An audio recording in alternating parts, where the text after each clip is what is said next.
Allez, bonjour à vous, bonjour à tous, mesdames et messieurs, excellent début de semaine et merci de nous retrouver sur les antennes d'Equinox Télévision avec 10-12, le Zénith qui commence à l'instant. Qu'est-ce qui se passe dans le Sérail aujourd'hui? Jeune Afrique d'ailleurs, le magazine vient de faire une grande révélation, d'ailleurs impressionnante, dit-il. Les opérateurs économiques, les ambassadeurs étrangers et même le patronat n'hésitent plus justement de contourner celui qu'on appelle aujourd'hui le secrétaire général à la présidence de la République pour s'adresser directement à Paul Biya. Quel est le rôle que joue effectivement M. Ngongo à la présidence de la République aujourd'hui? Pourquoi le patronat, pourquoi les étrangers, pourquoi la diplomatie décide désormais de le contourner pour avoir accès directement au chef de l'État? Qu'est-ce qui se passe dans le Sérail? Madame, Messieurs, des sujets qui gravitent autour de la République, on en parle encore ce matin. Mais surtout, quel est ce ministre qui a été chassé, souvenez-vous, en fin de semaine dernière, aux obsèques de la sœur aînée du chef de l'État? Ça fait grand bruit sur les réseaux sociaux. Les Camerounais ne cessent justement de l'invectiver, mais se poser la question de savoir pourquoi choisir de se rendre aux obsèques de la sœur aînée du chef de l'État au moment où la troisième session, justement, session ordinaire se tenait au Parlement, alors qu'il devrait également se concentrer à justifier son budget de l'année à venir. Pourquoi choisir d'y aller avant même de se faire refouler? Madame, Messieurs, on en parlera assurément ce matin dans le cadre de votre programme. Merci de retrouver la grande famille qui est au complet. Dominique Audrey Yengelek, Bonbon Bengan Kandji, Charles Bachou, Karine Santia, ensemble unis pour la même mission. Bienvenue à vous, restez chez vous. Charles Bachou, bonjour. Bonjour Monsieur Michel Ngachou, bonjour à tous les téléspectateurs. Bonjour également à ceux qui nous écoutent et qui nous regardent très loin, oui, très très loin du Cameroun ce matin.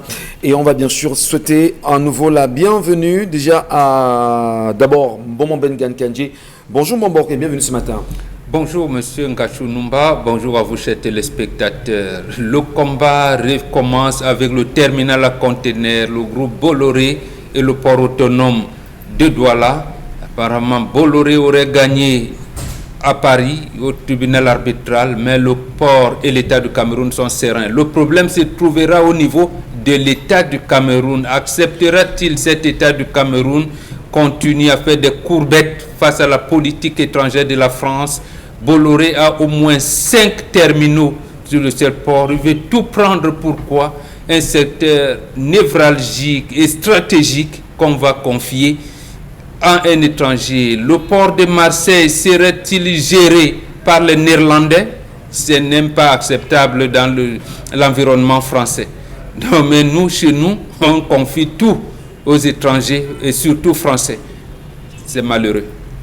C'est malheureux, Bonbon Bengan Kandji, vous le dites d'ailleurs ce matin sur cette sortie, ces réactions. On en parlera bien sûr au courant de l'émission avec ces réactions du port autonome de Douala après le verdict de la chambre d'arbitrage qui a donné gain de cause sur cette bataille concernant, on va dire, le contrôle du terminal à conteneurs du port autonome de Douala aujourd'hui.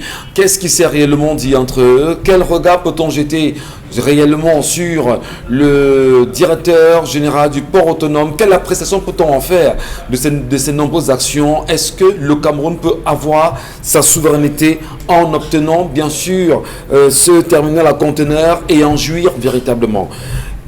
Karine Santia, bonjour à vous et bienvenue ce matin. Bonjour Michel Ngachou, bonjour aux téléspectateurs et bonjour à tous ceux qui ont participé au concours de la douane en 2014, qui jusqu'ici disent n'avoir jamais reçu les résultats de ce concours. Concours de la douane 2014, Ils n'ont jamais eu de résultats? Jamais? C'est ce qu'ils disent. Qui sont ceux qui se plaignent? Des étudiants qui ont participé à cet examen-là. Vous savez que chaque année, l'État du Cameroun lançait le concours de la douane. Effectivement. Et jusqu'ici, encore, plusieurs d'entre eux disent que les résultats de 2014 ne sont jamais sortis. Très bien. Dominique Audrey, bonjour et bienvenue. Bonjour Michel, bonjour aux téléspectateurs. Les populations de Dizangué, on est dans la Sanaga maritime. Oui, tout à fait. Oui, dans la Sanaga maritime là-bas, souffrent de coupures d'électricité depuis sensiblement 3 semaines. Les enfants ont des difficultés là-bas pour étudier. Les petits commerces se sont mis à mal. Donc aujourd'hui, je porte la voix de ces populations-là qui crient à l'aide et demandent le retour de l'électricité. Et nous portons nous aussi la voix ce matin sur les antennes Equinox Télévision avec 10 le Zénith, la voix des Camerounais qui chaque jour ou chaque semaine arpentent l'axe lourd Douala, Bafoussam, Bafoussam, Douala. Extrêmement grave de le savoir et de le dire ici. Où est passé le ministre ou encore le ministère des Travaux publics? Est-ce que le chef de l'État, Paul Biya lui-même, peut choisir de faire l'axe lourd Douala Bafoussam ou Bafoussam Douala pour voir l'état de la route aujourd'hui, le niveau de dégradation? Est-ce qu'on peut comprendre qu'entre Douala et Bafoussam, on roule serpenté? On ne peut pas suivre une route linéaire. Est-ce qu'on peut réaliser que la route n'a plus de sens justement sur cet axe routier? Et on interpelle encore ce matin le ministre des Travaux publics et on demanderait bien de savoir pourquoi cette route est comme c'est le cas aujourd'hui. On sait justement qu'en 2019 et 2018-2019, on a connu une série d'accidents. Et bien, on se rend compte aujourd'hui que le Cameroun aurait abandonné ceux qui partent de Bafoussam pour Yaoundé ou encore ceux qui partent de Bafoussam pour Douala, Yaoundé. Allez voir l'état de la route. D'ailleurs, on interpelle ce matin le ministre Nganou Ndjoumessi. Différents tours, vraiment, dans les minutes qui suivent, allez voir ce que la route Douala Bafoussam vous propose en termes de qualité de la route. Inacceptable pour le Cameroun. Vous connaissez les plateformes, mesdames et messieurs. Et en tout cas, ensemble, on en reparlera. 10 le Zénith pour ceux qui nous regardent sur Equinox, sur les réseaux sociaux. Vous avez Equinox TV. Laissez-nous vos commentaires. Ce numéro au bas de l'écran, laissez-nous vos commentaires au sujet. On vous lira. Bienvenue à tous. Dominique Audrey, l'histoire de ce matin, je vous en prie. L'histoire de ce matin est adressée à Père Mbomboke Chalamel. C'est l'histoire d'une famille. Et aux téléspectateurs aussi qui donneront leurs avis. Oh oui, disons ça, ajoutons ça comme cela. Oui, pardon. Donc, c'est quelques personnes qui m'ont rencontré pour poser le problème que rencontre leur famille aujourd'hui. Ils ont leur jeune frère qui est entrepreneur. Il a fait dans les constructions, il a fait dans le bâtiment. Et à Yaoundé, il a eu une relation avec une jeune femme qu'il a mise enceinte et avec qui il a eu un enfant. Au sortir de cette relation, il a eu un contrat qu'il a transporté jusqu'au Gabon. Et là-bas, il devait travailler sur un chantier. Heureusement ou malheureusement, arrivé là-bas, il a rencontré une femme avec qui il a eu une autre relation. Celle du Cameroun est restée. Et la nouvelle femme, c'est une Camerounaise qui a sa famille ici, au Cameroun. Après la fin du chantier, arrivé au terme du contrat là-bas, le jeune garçon est revenu ici pour terminer le chantier de sa propre maison qu'il avait entamé avec la première qui a déjà un enfant. Avant de s'en aller. Oui. Il termine le chantier et il décide d'entrer dans sa maison. Logiquement, toute la famille sait qu'il va entrer avec la mère de l'enfant, celle du début. Sauf que la surprise a pris tout le monde puisqu'il a décidé d'entrer dans la maison avec la femme qu'il a rencontrée au Gabon, au détriment de celle qui avait déjà un enfant. Malgré les barrières posées par la famille et tout, il a décidé, contre tout et tout le monde, d'entrer avec la nouvelle femme dans la maison. Lorsqu'elle entre dans la maison, il y a eu une tante, leur tante aînée, qui est comme leur grand-mère, qui est allée rencontrer la jeune femme et tout. Et durant une conversation, certainement des chamailles, la nouvelle a dit à la tante, si jamais votre fils meurt, ne franchissez même pas le seuil de cette porte, parce que cette maison, c'est la mienne. La famille, vous imaginez ce que ça peut causer au sein de la famille de l'homme. Ça n'a rien changé. Aujourd'hui, le monsieur dit qu'il veut se marier. Il veut se marier dans 2 semaines. Et il a décidé de se marier sous le régime monogamique avec cette jeune femme qu'il a rencontrée au Gabon. Sa famille maternelle et paternelle est contre ce mariage et il n'a même pas encore doté la fille. Donc lui, il veut se marier. Il a convoqué des réunions et des réunions. La famille continue de dire non. Ils ont même projeté de faire obstacle.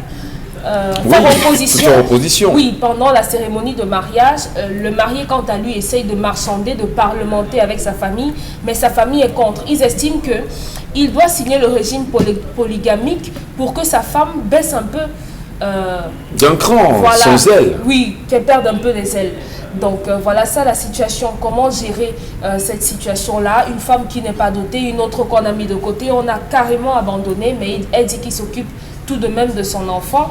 Et si l'homme n'aime plus la première femme, qu'est-ce qu'on fait de lui? Non, ça c'est pas un problème. C'est qu'aujourd'hui, le problème n'est même plus la première. Et donc, C'est qu'on ne puisque veut pas le on rentre mariage dans avec l'histoire, moi je celle-ci. pose la question. Oui, monsieur. Si l'homme n'aime plus la première là, vous savez qu'il a fait un premier enfant avant de partir Oui. au Gabon, et qu'arrivé au Gabon, il a rencontré la femme forcément de sa vie. Si on veut. Oui, si on veut, effectivement, on s'appelle la femme de sa vie. Sauf que celle qui Alors vous maintenant, accompagne, il revient. Il faut savoir ce qu'on fera de la première. C'est véritablement un problème. Non, c'est pas un problème. Qu'est-ce que vous en dites? Il y a des- Qu'est-ce il y qu'il a doit des faire? gens qui Qu'est-ce qu'il doit disent faire cet que- homme? Non, lui, il n'a Écouter pas sa de famille, problème.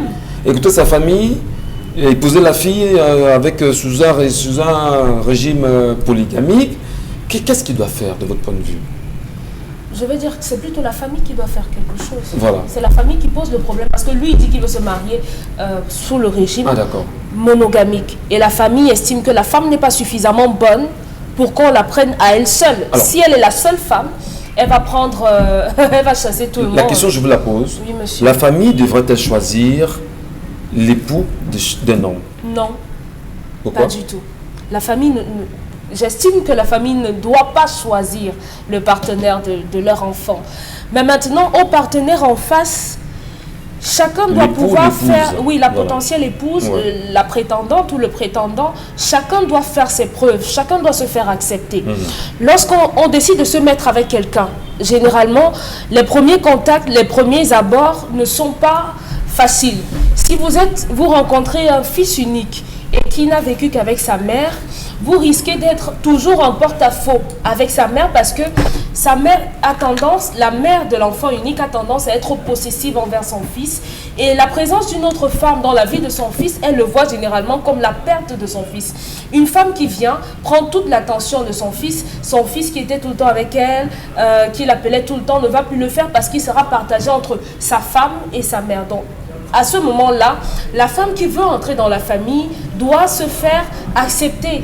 D'abord, elle doit faire ses preuves là-bas, montrer à la famille de l'homme que, en fait, oui, lorsque vous me regardez, j'ai l'air d'être hautaine, j'ai l'air d'être insoumise et tout, mais au fond de moi, je peux être douce, je peux être serviable et entre autres. Donc, cette jeune femme, aujourd'hui, ne peut pas avoir l'aval de sa belle famille parce que dès le contact, si vous dites à la femme qui a élevé votre mari que s'il meurt, vous n'entrerez pas ici, quel que soit lambda, la relation ne va pas marcher. Et à un moment, cette famille pourrait être tentée de se dire, mais est-ce que cette femme n'aurait pas charmé notre fils? Comment se fait-il que, entre quelques mois, quelques années de relation, notre fils décide de radicalement changer de la sorte? Donc cet homme, il gagnerait à prendre du recul. Moi, je ne sais pas quelle est la valeur d'un mariage sans dot. Peut-être Père Mambok va nous expliquer si c'est valable sur le plan en Afrique, d'épouser une femme sans la doter d'abord, parce qu'il y a des gens qui le font couramment maintenant. On épouse, on fait d'abord la mairie et tout avant de venir doter, si c'est valable, mais qu'il prenne son temps. Et sa famille doit multiplier des réunions, multiplier parce que de toute façon, votre fils a besoin de certaines Multiplier des maturités. réunions pour le dissuader au mariage, pour l'empêcher de se marier. Multiplier des réunions pourquoi? Pour repousser d'abord Pour ce repousser le mariage. mariage. Pour repousser le mariage. Parce que on ne peut pas, oui, même si les enfants, les jeunes, les personnes qui veulent se marier ont le pouvoir de décision, personne n'aimerait être dans un foyer où personne ne vous aime, où personne ne vous appelle, où personne ne vient vous rendre visite. À un moment, vous allez vous sentir mal. Donc, il faut tout de même avoir l'aval. Vous ne pouvez pas être dans une famille et tout le monde vous déteste. Parce qu'elle a brutalisé sa belle-mère, elle a insulté sa belle-mère, brutalisé son beau-frère. Vous voyez que c'est... Est-ce que ce type de ça femmes, peut pas justement, marcher. c'est des femmes à garder, Karine Santia? Est-ce que la famille n'a pas raison de dire aux garçons, fais attention, parce que celle que tu risques de prendre peut être la chute de ta vie, peut être... C'est par là que ta mort peut venir, comme on aime à le dire vulgairement. Si on veut, hein, il sait bien pourquoi il choisit de rester avec elle. Qu'est-ce qui peut justifier ça de votre point Je ne de suis vue? pas dans sa tête. Hein. Non, je dis un justificatif. Je ne suis pas dans Est-ce la que- tête du garçon.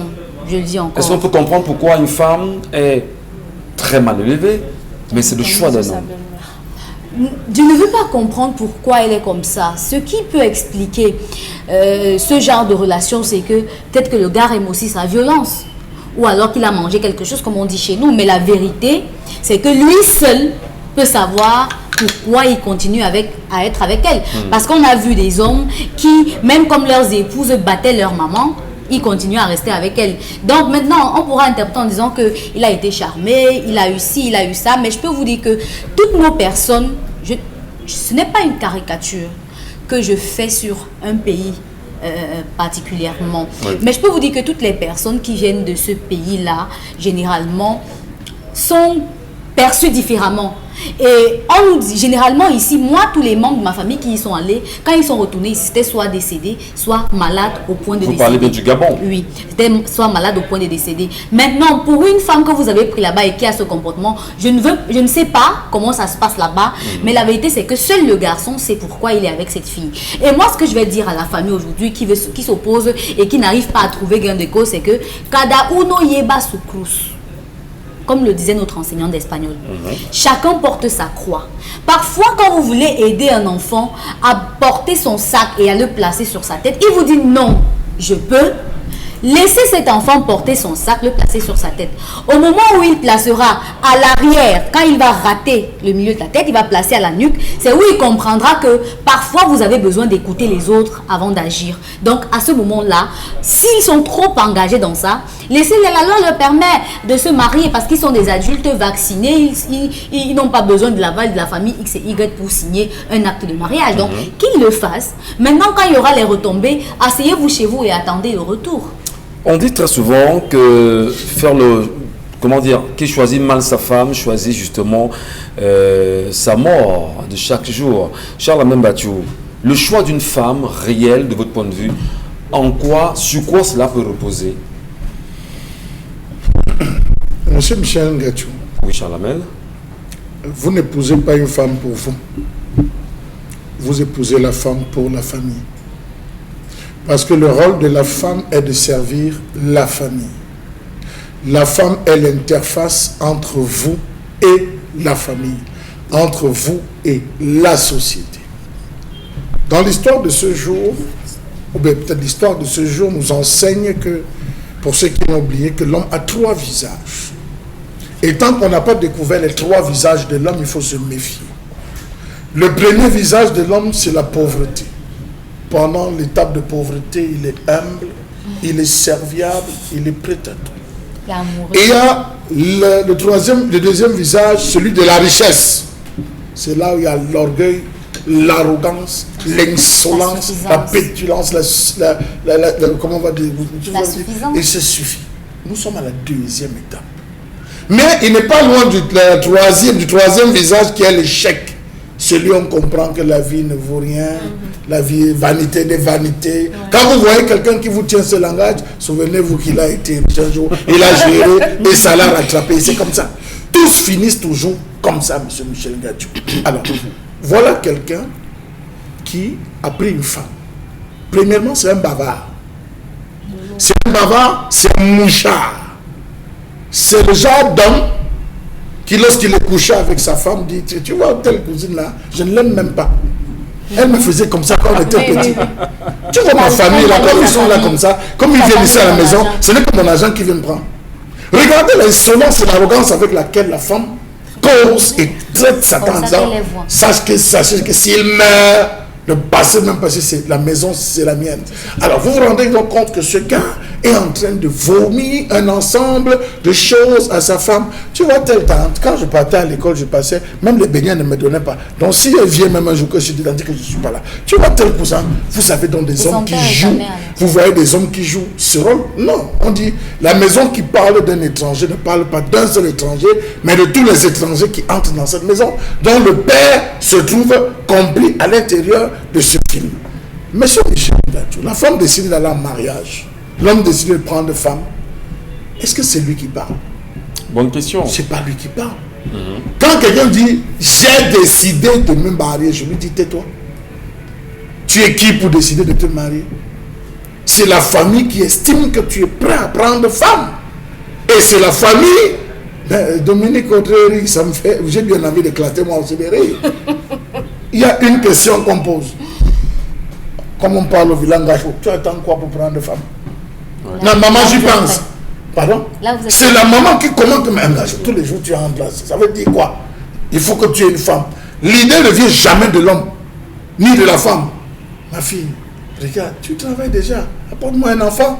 la famille engage la procédure du mariage dans votre cerveau, le psychique. Maintenant, vous sortez, maman, il y a qui? Ah, j'ai même 3 gars qui tournent là. Amène-les, je vais les voir. Amène-les, je vais causer avec eux. C'est comme ça que le premier gars vient. On lui donne la canne, il suce. On presse, rien ne sort. Celui-là, et qui ne revient plus. On appelle l'autre. Le gars arrive, il entre dans la famille, il compose. On dit oui, le gars c'est bien, mais c'est un composé. Il faut être sûr que ce gars n'a pas le ovacense. Troisième arrive, la maman commence à faire, et après dit à sa fille, celui-ci je le sens. Ce n'est qu'une seule phrase. C'est le père même qui dit, cette femme, je la sens parce que chaque fois qu'elle vient, elle me prépare mon igname avec l'huile rouge tournée, mon macabon avec le dollar. Elle s'occupe bien de moi. Cette fille est bien. C'est par rapport aux autres que vous vous engagez. Raison pour laquelle, elle qui commence à poser des actions, là maintenant, c'est que cette femme, elle ne pourra même pas donner de l'eau à son père. Elle ne pourra même pas donner, ne serait-ce que M. Michel Kachou, un morceau de patate. Alors, ce mariage, nous n'acceptons pas. Voilà pourquoi il organise réunion sur réunion. Personne ne viendra. Il devra donc faire comme les occidentalisés. Dire, comme tout à l'heure a dit Dominique Audrey, je pars à la mairie, je me marie, je mets la bague au diable. Voilà. Allez, mais bon, quand même, Dominique a posé une question qui était essentielle. Quel est justement le poids du mariage que l'on pourra faire sans avoir réalisé la dot? Est-ce qu'un mariage sans dot pour nous, Bantou, pour nous Africains, cela a un sens? Non. On avance. Je pense qu'il faut d'abord dire la chose simple suivante.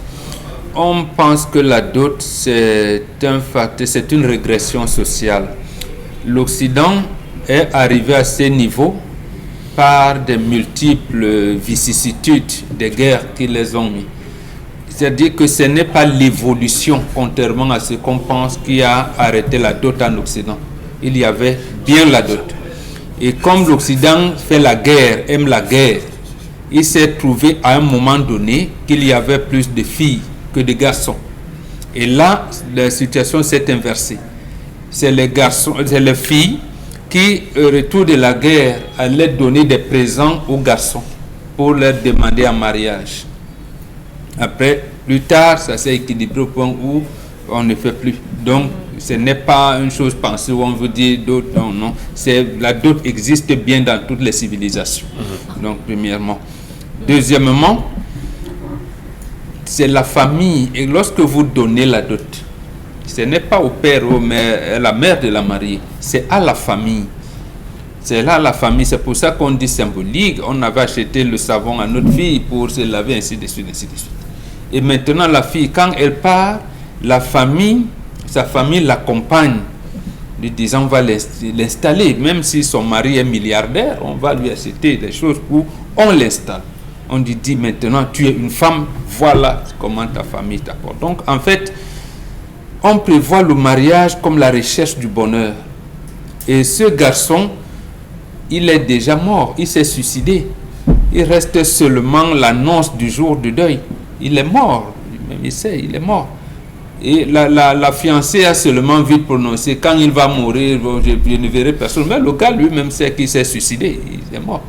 Donc en réalité, on peut le repêcher de la mort. On peut le sauver de la mort quand même. Oui, on peut le sauver de la mort s'il veut. Est-ce que la famille doit apprécier la fille qui va entrer chez elle, tout comme la famille de la fille doit apprécier le garçon qui vient prendre leur fille? Il est comment? Il est radin, il est gentil, il est. Tout ça, il n'y a pas eu ces échanges-là. Donc la famille du garçon ne sait rien de la fille. Tout comme la famille de la fille ne sait rien du garçon. Donc en fait, il n'y a pas mariage. Il n'y a pas mariage. Puisque c'est deux familles qui se marient. Ce n'est pas deux jeunes se sont rencontrés, mais il n'y a pas encore de mariage.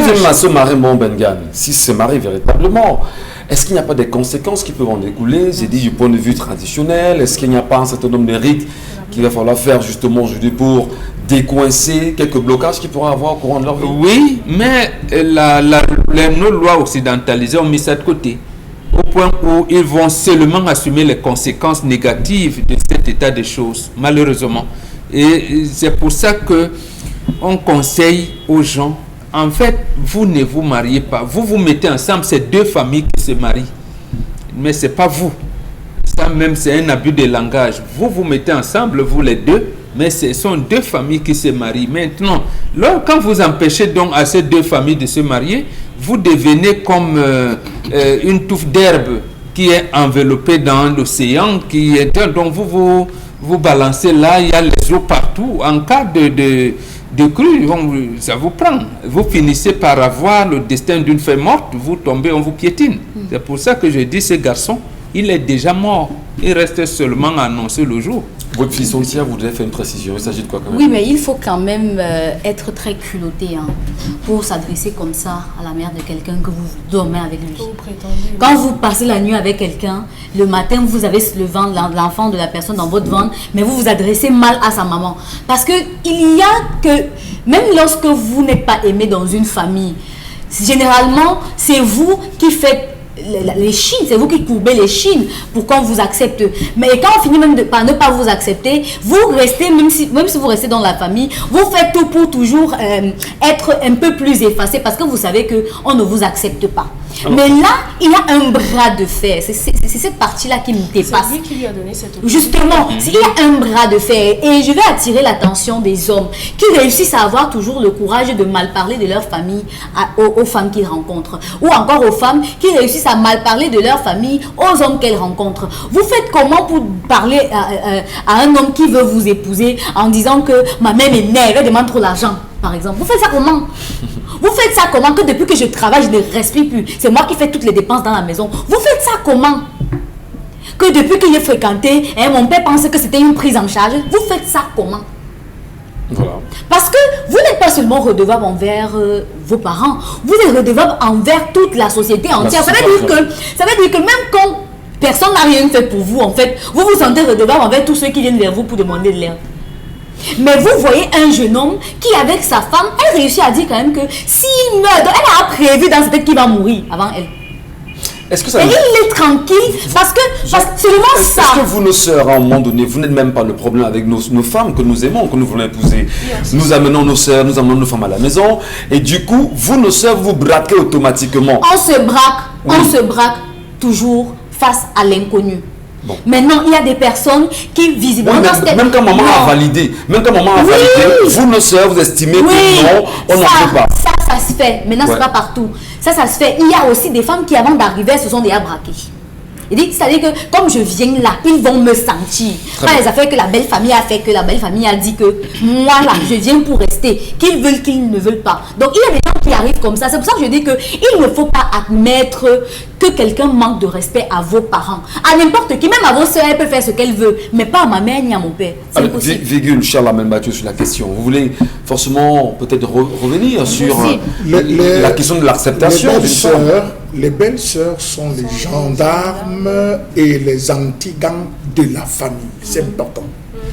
Il y a deux valeurs qui accompagnent les belles-sœurs. Soit l'exaspération, soit l'étonnement et les inquiétudes. Je commence par le deuxième cas. Les sœurs qui ne voient jamais leurs frères avec des filles commencent à chuchoter entre elles que tu es sûr, elles commencent à inviter leurs copines. Que va tester mon frère, va un peu tester parce que moi-même là on voit. Vous voyez, c'est la soeur qui entre en jeu. Elle facilite la relation. Il est dans sa chambre, va toquer, tu restes même avec lui. Après tu viens me dire. La fille, lorsqu'elle elle ne sait pas que c'est une machination organisée par la soeur. Ça c'est l'inquiétude. Il y a les aspirations. Vraiment, il y a des garçons qui ont transformé leur chambre en un aéroport, souffrez que je le dise. Alors chaque fois qu'il arrive, il dit vraiment, je te présente, celle-ci alors, elle a tué mon cœur. La soeur reste comme ça, mais la mère dit que celle-ci. Et quand vous avez la soeur, la fille, on dit, est-ce que tu vas rester? Vous voyez, c'est là où la soeur entre. Il y a les aspirations, elle est pas plutôt pour détruire, parce qu'elle va dire, avant que celle-ci n'arrive, j'ai vu tel, j'ai vu tel, j'ai vu tel. Donc vous vous rendez compte que ne jouez pas, ne prenez pas son premier degré. Il y a d'une part l'inquiétude, d'autre part les aspirations. Ici, je vous dis, c'est quelqu'un qui a eu de l'argent. Je vous assure, tous ceux qui ont l'argent ont une attitude, ils sont d'une arrogance. Et les femmes aussi. Ils sont... Non, les femmes même parlent. Quand quelqu'un va, les femmes parlent, mais lui, sauf que lui, il dit à sa femme que depuis que je suis parti au Gabon, là, je ne dors plus, je ne respire plus. Maintenant, la femme vient jouer l'étape du bouclier en oubliant qu'en se mettant en termes d'interface entre son mari et sa famille, elle s'attire les fautes. Merci beaucoup, Chala Membachou. Merci à vous, mesdames et messieurs. Qu'est-ce que ça vous inspire, l'histoire de ce matin? Pardon? Doter nos femmes. Mais bon, vous avez fait ça. Vous ne pouvez pas. C'est votre famille qui n'est pas dotée. Non. Merci, monsieur Michel Ngachou. Dominique, lorsque on va vous doter, vous n'avez pas 5 francs à mettre dedans. C'est la famille qui cotise pour venir vous doter. Aujourd'hui, vous avez des individus qui viennent, ils tapent la poitrine. Je dote ma femme, m'a demandé 10 millions. Il va dans son compte, il sort 10 millions. Non, monsieur. Et c'est ce que moi, vous expliquais. Ce n'est pas ça, c'est la famille qui vient doter. Donc, il faut donc laisser le choix des femmes, de nos femmes à nos familles. Oui. C'est ce qu'on va comprendre. Et maintenant, on dirait non, la famille apprécie. Vous pouvez faire le choix, mais la famille peut aussi choisir. La famille peut vous choisir, votre femme peut vous choisir votre mari. C'est comme ça. En réalité, tout ce qui a été fait régulièrement, ça a toujours marché. Oui. Quand maman te dit... quand c'est la famille qui choisit, ça va mieux. Maman te dit, petit, j'ai un garçon là. Je pense que vous pouvez aller ensemble. Parce que vous pensez toujours qu'on choisit. Non, pas-y sur la fille. Dominique pense ton gars que tu as là. Dominique pense que c'est une histoire d'époque. Hein, entre copines aujourd'hui, ça ne se fait pas. J'ai mon frère qui pense que c'est la même chose. Et quand la procédure nous arrive, on revient toujours, on apprécie. Parce qu'en réalité, comment vous allez faire pour comprendre, pour connaître qu'est-ce qu'on supporte? C'est le mauvais côté de quelqu'un. Et on vous apprend donc à connaître le mauvais côté de l'un ou de l'autre. Mais bon, c'est dans cette procédure-là maintenant que lorsque papa n'est pas d'accord, maman peut négocier, maman peut passer par derrière et ainsi de suite. Non? On n'est pas d'accord, on justifie toujours. Oui. Je dis, les femmes brunes, là, mon fils, tu vas supporter. Bon, après, on va dire, les femmes, là, la dot est chère. Bon, les femmes à l'étranger. Bon, non, il y a toujours quelqu'un, donc, il y a toujours un moyen pour parlementer. On vous a compris, mon Benga. Le message est passé ce matin en même temps. Attention à vous qui aimez les femmes brunes. Je ne sais pas qu'est-ce qu'il va falloir en faire. Mais les femmes noires également, elles sont femmes. Allez, merci à vous, madame, monsieur. Restez des nôtres. Dans un instant, nous parlerons d'autre chose. Et bien, surtout, on attend vos réactions. Tout de suite, la colère.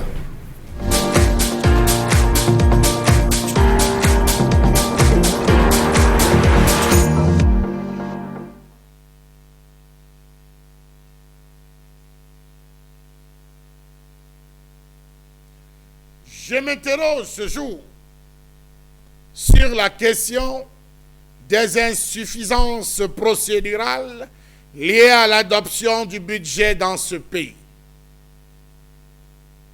Nos députés sont à l'Assemblée, ils sont en train de travailler sur le budget.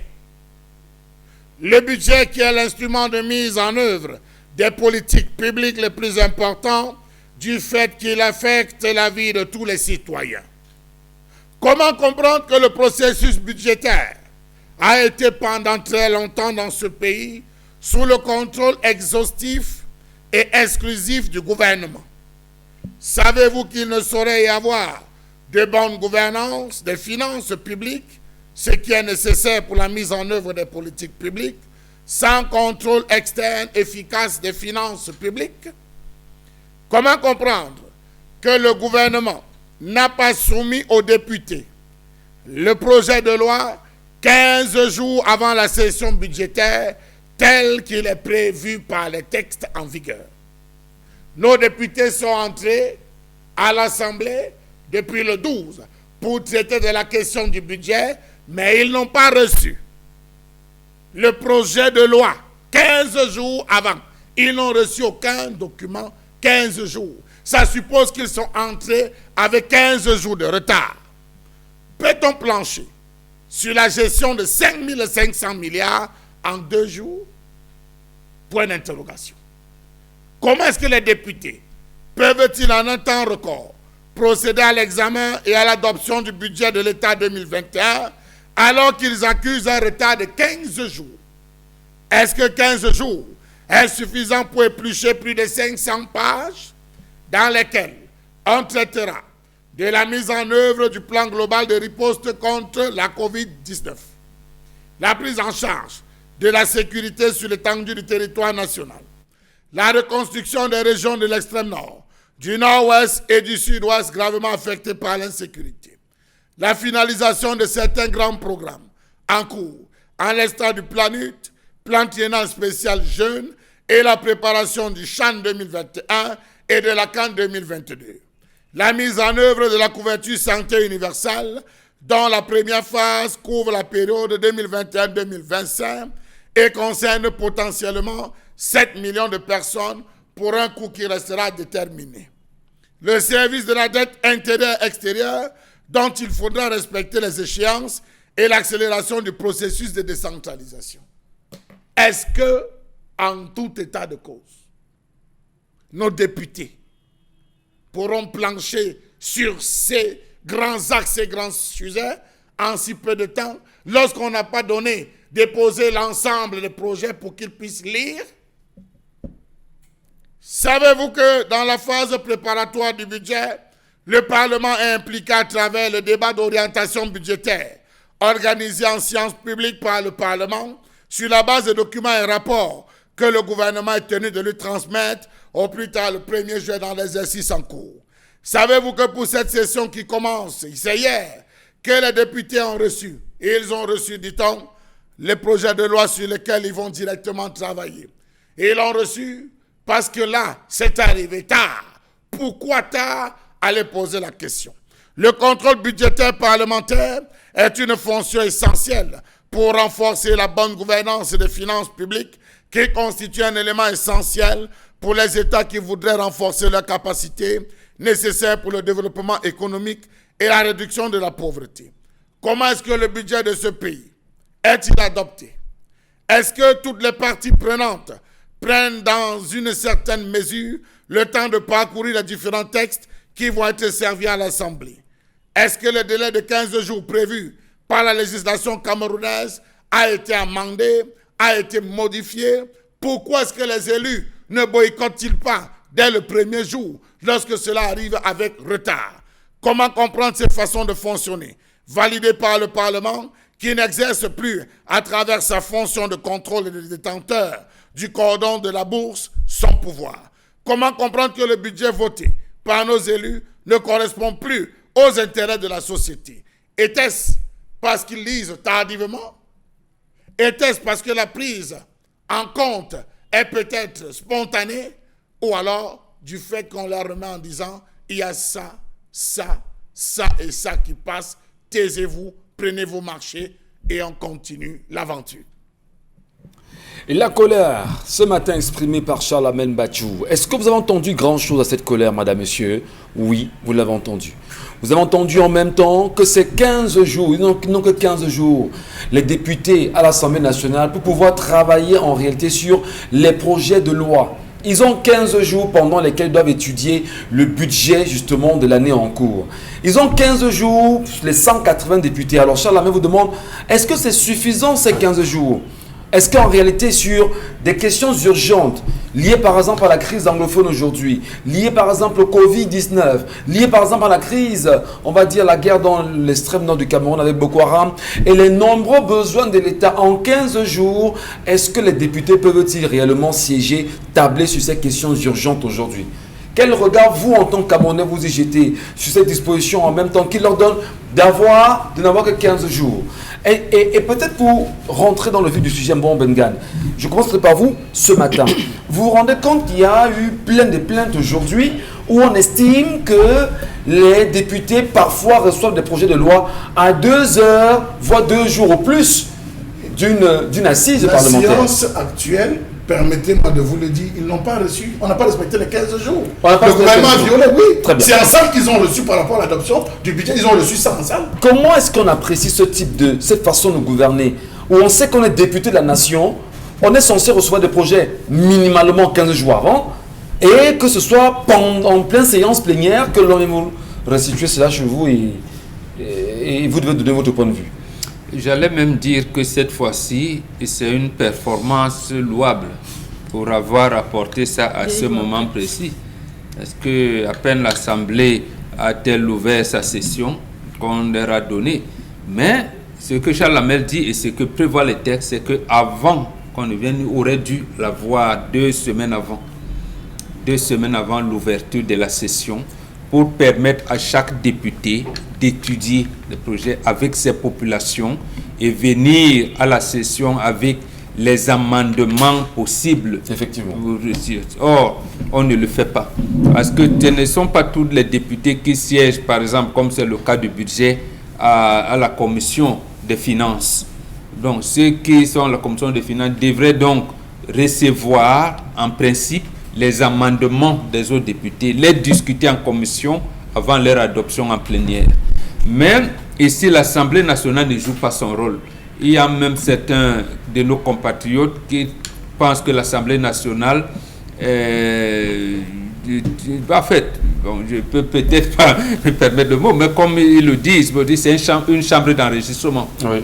Que tout ce qui vient du gouvernement doit être enregistré. Les propos ne sont pas de moi, mais de la plupart des compatriotes. Mais qu'est-ce qui peut justifier que la loi soit bafouée par... L'Assemblée qui vote les lois piétine ses propres lois. Oui, elle s'est mise sous la peau de l'exécutif. Le député est conscient justement de ce que la loi a été violée pour lui, en réalité, en ce qui lui concerne, en ce qui le concerne tant pour moi. Mais est-ce qu'on ne peut pas dire que ils n'ont plus de parole, ces députés? Quand on vient vouloir vous taiser, ça devient problématique quand même. Les députés ont refusé d'avoir la parole. J'ai dit, ils ont refusé. Ça va nous amener à des situations compliquées, telles que une loi votée en décembre 2019, on vient nous dire vers fin 2020, vos téléphones que votre fille vous a envoyés là en Allemagne, vous n'avez pas payé les taxes pour ça. Les députés eux-mêmes étaient surpris qu'ils avaient voté une loi pareille. Vous voyez? Et ils vont vous dire, je suis le législateur, nous avons voté les lois, nous avons. Maintenant, quand on lui retourne ça, mais honorable, il paye les taxes là, le téléphone. Il dit non, c'est mon fils qui me l'a envoyé d'Allemagne. Il dit oui, mais tu n'as pas payé. C'est toi-même qui avais voté la loi qui dit que tu dois payer. Vous voyez, lui-même il est surpris. Donc, vous voyez donc que, nous le disions aussi dernièrement, c'est un problème d'éducation. Le député a refusé de se prendre en charge. Il a donné sa voix au gouvernement qu'il doit contrôler. Comment vous voulez, on vous a envoyé pour contrôler quelqu'un. Vous dites à ce quelqu'un-là que non, gars, comme Jésus même contrôlé. Toi-même, tu vas me dire, toi-même, sur quoi je vais te contrôler, comment je vais te contrôler. Les autres la laissent. Donc, ça veut dire qu'en fait, les députés ont créé eux-mêmes la crise de l'Assemblée nationale. Très bien. On dit que l'Assemblée nationale ne joue plus son rôle. Et je me rappelle, est-ce que ça ne pose même pas le problème de la crédibilité même? Mais si, mais justement. Est-ce qu'ils sont véritablement le choix du peuple? Justement, et il est là, je vais citer quelqu'un, il me regarde sûrement, Jean-Jacques Kindi. Voilà quelqu'un qui était élu, je pense en 2007, avec le soutien de l'UDC. Quand il arrive à l'Assemblée nationale, il vient avec des fiches que nous, dans la presse, nous avons appréciées. Il dit, si on attend les sessions parlementaires pour contrôler l'action du gouvernement, ce sera compliqué. Chaque député, on va se répartir. Les députés iront contrôler l'action du gouvernement dans les départements ministériels avec des fiches appropriées. Et quand ils ont commencé à le faire, le gouvernement s'est trouvé coincé. Il s'est trouvé coincé en disant, parce que vous pouvez venir, par exemple, au ministère de l'Éducation de base. Et le paquet minimum que vous donnez là, le budget même c'est combien? On avait voté par exemple 2 milliards qui étaient alloués. Mais comment avez-vous réparti? C'est parce que ça, vous pouvez le contrôler quand le ministre est en fonction. Vous n'attendez pas la session. Oui. Donc, ou alors envoyer ces fiches pour que les cadres du ministère vous retournent. Les députés ont dit que le gouvernement dit non, vraiment, cette chose-là on ne peut pas. Donc, voilà une initiative qui aurait pu, comme vous dites, donner du crédit au gouvernement. Donc le Parlement devait avoir des informations minute by minute du gouvernement et maintenant préparer même lorsqu'ils ont des sessions où ils font des dépôts, des questions, réponses et tout. Donc préparer leurs questions, la même comme questions orales, comme c'est arrangé. Ça même ça a perdu ça a perdu sa consistance. Au moins le député pouvait avoir des éléments matériels pour poser des questions, notamment aujourd'hui, avec les travaux publics, ainsi de suite. Mais même ils ont abandonné. C'est les députés eux-mêmes qui ont dit au pouvoir exécutif, au gouvernement, que non, gars, laissons, ce que vous allez nous apporter, on va regarder. La question justement des insuffisances procédurales sur cette gestion ou encore sur la mise en place, l'application de ces lois, Karine Santia, est-ce que nos députés, je posais la question à l'instant Bingan, lorsqu'ils agissent pareillement, est-ce que nous, ça nous donne de croire qu'ils soient des personnes que nous, peuple camerounais, nous avons choisies?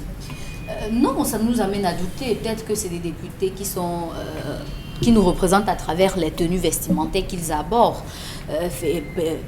Peut-être que c'est ça, parce que lorsque vous écoutez aujourd'hui la colère de M. Mbachou et que vous vous rendez compte de ce qui se passe sur le terrain, vous comprenez pourquoi la loi sur les téléphones portables était passée comme une lettre à la poste, alors qu'aujourd'hui on l'a récriminée. Mais il faut dire que c'est tout un problème de système. C'est depuis l'État du Cameroun que ça fait ça. Donc c'est depuis le gouvernement, la présidente de la République et les ministères que ça se passe comme ça.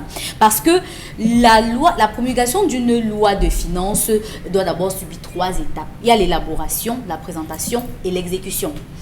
La première étape qui concerne l'élaboration peut être sanctionnée à travers la loi numéro 2018/011 portant code de transparence et de bonne gouvernance dans la gestion des finances publiques, promulguée le 11 juillet 2018 par le président de la République. Et ce code-là avait pour but d'assainir les dépenses publiques ou alors qui traduisait la détermination du gouvernement à assainir les dépenses publiques. Il faut dire que cela prévoit notamment qu'avant le dépôt même du projet de loi, le calendrier annuel est fixé par le calendrier annuel prévoit un délai raisonnable précédant le dépôt des projets de loi de finances. Ça veut dire que la publication par le gouvernement d'un rapport sur ses hypothèses économiques, ses grandes orientations, ses priorités sur les moyens termes, ainsi que ses principaux choix fiscaux et les principaux risques budgétaires pour l'année à venir. Ça veut dire qu'avant d'arriver même à l'Assemblée nationale, toute cette procédure doit être respectée. Le processus de l'élaboration. Et cette élaboration-là, qui comprend notamment les choix fiscaux et les hypothèses, doivent être rendus publics. Ça veut dire que les médias doivent avoir ce calendrier-là, les partis politiques doivent l'avoir, et même les individus, les Camerounais doivent avoir ce document pour ne pas être surpris au moment où le projet de loi sera déposé à l'Assemblée nationale 15 jours Quel est donc avant. l'intérêt justement à cacher ce document qui est aussi important pour la nation? On n'en donne même pas aux députés avant, et que les députés restent calmes, et que le peuple camerounais lui-même reste calme. On se demande finalement le problème, qu'est-ce qui se passe. Certes, la loi a été promulguée en 2018. Et certainement, la loi n'a pas été rendue aussi publique que ça, parce qu'on ne le savait pas. La raison pour laquelle on ne rend pas ces activités-là publiques, ou encore qu'on ne rend pas le processus de l'élaboration publique aux individus, aux Camerounais et aux médias particulièrement, c'est que on sait que ça peut amener à changer certaines lois. Vous avez vu ce qui s'est passé avec l'affaire des téléphones. Vous avez vu comment est-ce que la loi sur les gorilles a été critiquée, même si finalement elle a été adoptée. On sait que si Même la loi sur les téléphones, oui, on va dire justement, oui, mais elle a été retardée. De sursoir, oui. Sursoir, ce n'est pas annulé. Oui, c'est retardé si on veut. Voilà. Mais ça veut dire que si le peuple avait eu cette information avant, cette loi avant et les explications avant, le peuple aurait pu s'opposer à ce qu'elle soit introduite dans le projet de loi. Merci beaucoup Karine. Dominique Audrey, votre point de vue sur la colère exprimée ce matin par Charles Mbachou. Vous dites justement que nos députés ou encore la machine camerounaise est mise en place pour nuire à tout le monde et nuire aux députés et nuire au peuple lui-même. Finalement, qui va libérer ce Cameroun si on poursuit ce cheminement-là? Nuire aux députés, je ne sais pas, parce que M. Mbachou a fait une mention. S'ils ne sont pas d'accord avec le processus, le procédé, ils doivent manifester leur mécontentement. Pourquoi aller s'asseoir là-bas quand on n'a pas respecté les procédures qui encadrent ces assises parlementaires? Pourquoi? Pourquoi ne pas dire non? Respectons le process initial. À ce moment, lorsqu'on finit par savoir que précédemment, ils n'ont pas eu les informations relatives aux assises, on a en droit de s'interroger sur le rôle même de ces parlementaires-là, le rôle même de l'Assemblée nationale. On est obligé de tout remettre en question. Si les députés sont censés examiner, porter la voix, représenter, contrôler l'État, représenter les populations, comment se fait-il qu'ils arrivent là-bas et qu'on nous sorte la loi avec les gorilles? Vous savez qu'en France, il y a même des lois sur comment on doit tuer le poisson et autres. Mais ne soyez pas surpris qu'on nous ramène la même chose ici. Et après, parce qu'ils n'ont pas lu. Et puisque vous n'avez pas lu, comment vous avez donc fait? Comment vous allez pouvoir vous justifier auprès des personnes qui vous ont donné le mandat? C'est ça qui pose problème aujourd'hui. On ne peut pas être d'accord avec cette façon de procéder.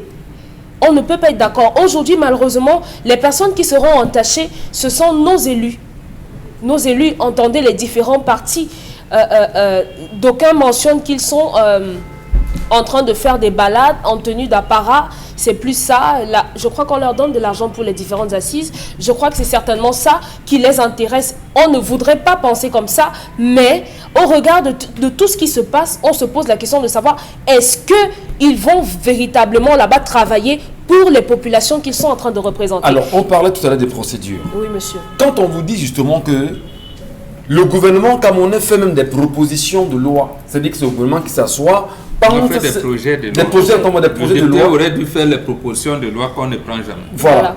Donc, quand le gouvernement s'assoit et pense les projets de loi, et les propositions de loi justement des députés, qu'on ne prend pas en compte, est-ce que ce n'est pas une gouvernance, on va dire, dont on cherche le nom aujourd'hui? À sens unique. À sens unique.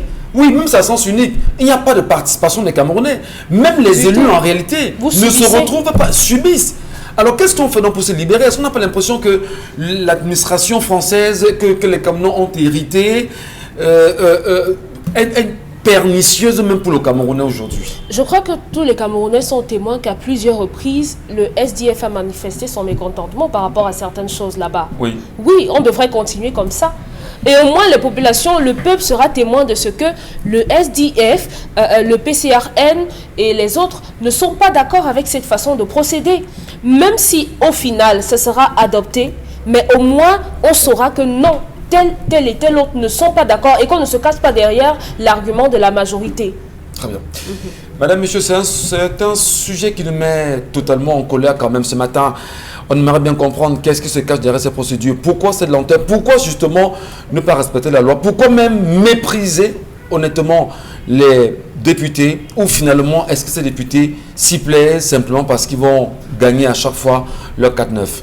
Un café peut-être? Ça pourra nous aider dans un instant. On réen parle.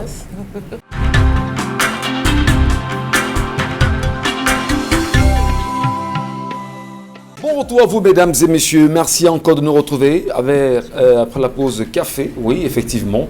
On revient comprendre et mieux se situer dans ces procédures en même temps, on va dire dans la gestion, encore les insuffisances procédurales connues aujourd'hui dans la gestion de la validation des budgets de l'année en cours au Cameroun.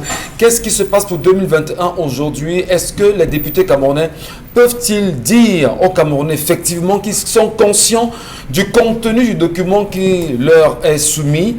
Est-ce qu'ils savent exactement quels sont les besoins des Camerounais? Qu'est-ce qu'ils se sont dit avec les différents conseils municipaux, dont on va dire les conseils municipaux, les maires également?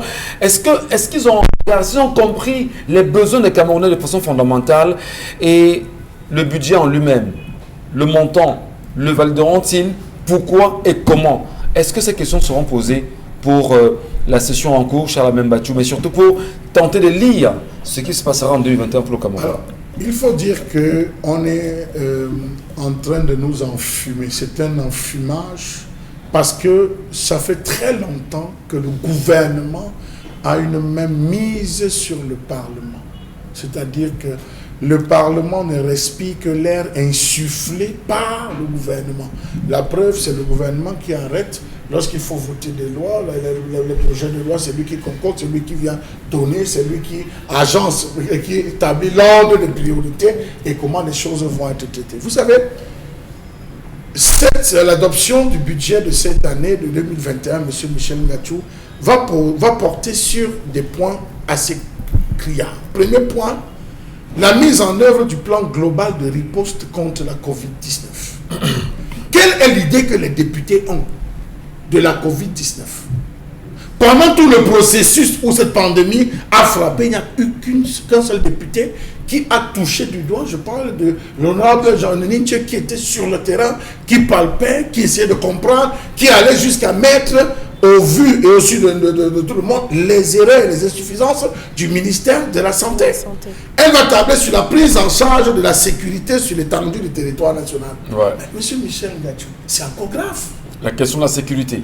C'est encore grave. Hier, on nous parlait de quelqu'un qui a reçu une balle et qui a été poignardé au sorti de chez lui. Mais on peut en citer des personnes qui tous les jours tombent en sortie des agences, ils rentrent de boulot en pleine journée à quoi on vous agresse. Mais est-ce que c'est...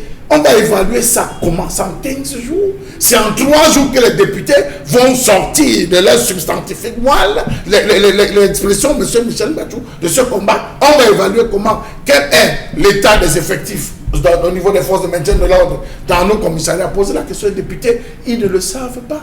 Ils devraient savoir que la région, en termes de forces de maintien de l'ordre, on a tel. Ils sont occupés, ceci, c'est actif. Voilà comment ça fonctionne. Pour pouvoir combattre, voici ce que nous pouvons proposer. Moi, je suis à Vouli-Est, je suis à Vouli-Centre, je suis à Vouli... C'est sur cette base. J'ai aperçu une page en filigrane Facebook où on a un honorable député, M. Michel Ngachou, qui a dit, je cite, un débat sera ouvert sur la carte, sur les actes de naissance et éventuellement la carte nationale d'identité. J'attends vos contributions pour porter l'écho. Attends, à combien de jours? Incroyable. Je vous dis à combien de jours pour porter l'écho, monsieur Michel? Quel écho? Parce qu'est-ce que vous avez entendu? Est-ce qu'on vous entend? C'est à combien de jours même? C'est à combien de jours même qu'on pose cette question, monsieur Michel Ngachou? Il va aborder la question de la reconstruction des régions de l'extrême nord, du nord-ouest et du sud-ouest, gravement affectées par l'insécurité. Voilà encore un autre pan sur lequel on va s'agripper. Vous savez ce qui s'est passé avec Paul Tasson? Ces derniers moments, on a commenté. Est-ce que les députés ont touché du doigt la réalité, les dégâts, les infrastructures? Vous allez voir, ils vont être assis. On va venir les faire une litanie de lecture. Il nous faut 6 pour ça, 6 pour ceci, 6 pour cela. Et à la fin, vous allez vous retrouver à valider. Ils vont parler de la finalisation de certains grands programmes en cours. À l'instar du plan triennal spécial jeune et la préparation du champ 2021 et camp 2022. Les routes sont à quel niveau? Non. Les infrastructures sanitaires sont à quel niveau? Je vous en prie, M. Ngachou, ne parlez pas de route. Parce que là encore, il va falloir le dire, nous sortons d'un week-end compliqué. Allez regarder l'axe Douala-Bafoussa. Je prends ce je ne prends que cette route. On va adopter le budget. Que les Camerounais soient un peu... Allez voir cette route-là. On va adopter le budget. Et il faudra se consulter la question de la pénétrante Est et Ouest. Vous avez le service de la dette intérieure et extérieure. Donc il faut respecter les échéances. Monsieur Michel Ngachou, c'est vous qui nous donnez ici là, l'État endetté plus de 10 000 combien de milliards. Est-ce qu'ils prennent la peine? Ils ont pris la peine de parcourir cela. Ils vont donc se retrouver là-bas tout simplement applaudir cela. Bon, est-ce que en écoutant, en regardant ce qui se passe, on a le sentiment que les choses sont faites espoir au Cameroun? On a le choix des mauvais députés pour voter les mauvaises lois et dégrader davantage le Cameroun dans ce qu'on pourrait appeler aujourd'hui sa souveraineté. Quand vous avez un député qui ne comprend même pas ce qu'il est en train de voter, qui ne parvient même pas à parler avec son peuple en réalité, pour ceux qui l'auront élu, entre guillemets, est-ce que ce n'est pas fait à dessein d'avoir de mauvais députés pour voter de mauvaises lois et tuer davantage le pays qui est le nôtre? Vous savez, dans la presse, je parle à un ancien ministre qui est magistrat, Michel Ange Angouin, a fait une sortie. Oui, on se met. Il disait que, oui, un homme politique africain disait que l'État a 3 piliers. L'exécutif, le judiciaire et le Parlement, le législatif. Si un seul pied de ces sièges-là est en problème, le ciel va s'écrouler. Mais nous avons les 3 pieds qui se sont cassés. Et nous pensons que notre siège est encore debout. Ce n'est pas possible.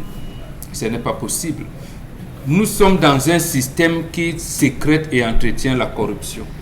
Nous sommes dans un système qui phagocyte et tue les génies. Donc vous pouvez être de ce que vous voulez. Je vous ai parlé de l'honorable Kindi tout à l'heure. Quand il avait été élu, il a été absorbé, détruit et broyé dans le système. Je peux aller plus loin. Il est décédé aujourd'hui, le docteur Pierre Sendé, lorsque le processus de la privatisation de la SNEC était arrivé. Il a commencé il a fait une étude comment on pouvait avoir accès à l'eau potable, s'inspirant de ce qui se passe au Burkina Faso, du moins dans les pays sahéliens et tout, où en fait on devait avoir des endroits où on devait stocker l'eau, même l'eau usée, comment on devait faire pour on n'écoute pas. Donc, nous avons un système où seul le chef de l'exécutif réfléchit pour tout le monde. Quand il réfléchit pour tout le monde, vous n'avez même pas la possibilité de dire non. C'est grave, Bonbon. C'est le système qui broie toute possibilité. Lorsque le chef de l'exécutif réfléchit seul pour un peuple, il a des conseillers, il a des ministres, il a des collaborateurs, en réalité, parce qu'il n'est pas un cerveau, on va dire, inhumain. Est-ce que ce n'est pas justement ce système autour du chef de l'État aujourd'hui, avec des concepts un peu trop compliqués, qui fait en sorte que les Camerounais soient dans cet état d'esprit? Je parle avec un peu de colère, parce que peut-être c'est parce qu'on est dans la colère, mais qu'est-ce qui peut expliquer qu'à 15 jours, le député n'ait pas les projets de loi et il viendra voter des lois par la suite? C'est pour gagner quoi? Les subsides qu'on leur donne et tuer le peuple camerounais? Un bon député aurait d'abord dénoncé cette chose-là. Il dit, mais monsieur le gouvernement, ça fait 15 jours, le projet de loi est où? Et prendre son peuple à témoin en leur disant, voilà, le gouvernement est en train de préparer quelque chose de pas bien. Il est en train de gouvernement, parce que le gouvernement est passé maître dans la politique de, comment vous appelez ça, bon, je dirais pas l'arnaque, de roublardise. Et regardez comment les gens qui vous flashent sur le terrain, l'embuscade. C'est-à-dire, même les gens qui vous flashent, ils sortent de Sissongo pour venir flasher la voiture. Au lieu de mettre comment vous appelez ça, le dispositif, les radars, pour flasher au fur et à mesure et mettre le conducteur dans un état, j'allais dire, de discipline tout au long du trajet. Non, on a mis des choses qu'on a gâtées et les policiers, les gendarmes sortent comme ça, par embuscade. Donc, le député devrait, aujourd'hui, un député sérieux, devait dire au peuple, le gouvernement est en train de préparer l'embuscade. L'embuscade du gouvernement ne sera pas bien. Nous avons là 17 jours, 20 jours, ils auraient dû nous donner le projet de loi pour étudier avec vous, ils refusent. Donc moi qui vais assiéger là à l'Assemblée nationale, sachez que les gens là ont des idées derrière la tête. Parce que il sera plus crédible et il sera élevé par le peuple lui-même. Sur quelle base, parlons même des problèmes de défense. Sur quelle base le député va voter le budget du ministère délégué à la présidente de la République chargée de la défense? Quand il va lui dire, j'ai besoin de 1000 milliards pour la défense, il va protester comment? Quel ajout va-t-il la donner? Lorsque Manaouda Mandachi va dire j'ai besoin de 500 milliards pour la santé, sur la base de quoi il a dit ça? Sur la base des députés n'auront rien du tout. J'allais dire rien pour lui dire que monsieur le ministre, ici c'est pas bon. Ici d'abord que lui-même, avant-hier, on vous a demandé de démanteler les camps de Covid parce que c'est à tel niveau. Et ils vont faire ce débat en 2 jours, peut-être en 30 minutes en commission. Il y a tout d'autre.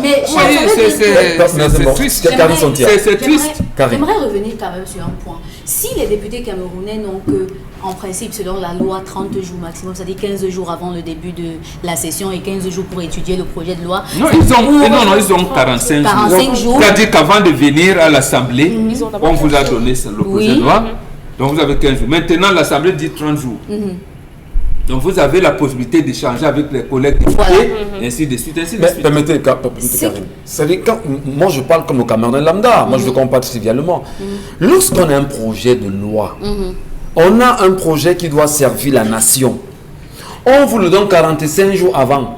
On est conscient que les députés ici n'ont même pas de 15 jours avant que vous ne débattiez. La loi voudrait que l'on vous donne cela 45 jours avant. Monsieur, ça non, 45 jours, vous avez 45 jours. Dans ces 45 jours, vous avez 15 jours avant.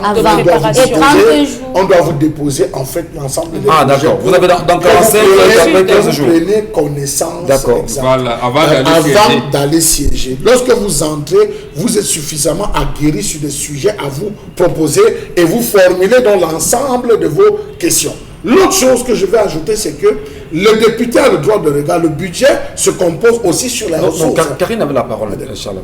Ce qui m'inquiète, c'est que ça veut dire que nos députés, quand même si 15 jours pour moi c'est toujours peu, pour étudier un projet de loi basé sur les finances, parce qu'il y a tellement de domaines. Avec tous les ministères que nous avons, c'est peu pour étudier cela. Ça veut dire que le député doit rentrer dans son cabinet, étudier cela avec tout le monde, les responsables. Non, c'est pas peu. Le député doit avoir un siège, c'est-à-dire sa performance. Non, il a un cabinet parlementaire.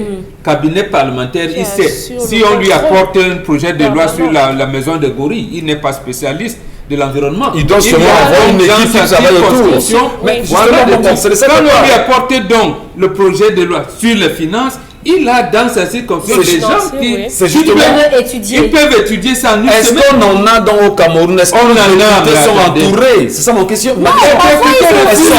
Ils refusent. Est-ce qu'ils ont des sièges? Ils ont des cabinets parlementaires? Est-ce qu'ils sont en certains disent qu'ils ont des cabinets, mais ils reçoivent seulement les artistes. Bon, vous voulez qu'on dise quoi? Certains ont les cabinets, mais ils disent qu'ils ne reçoivent que les artistes. Vous voyez même les photos.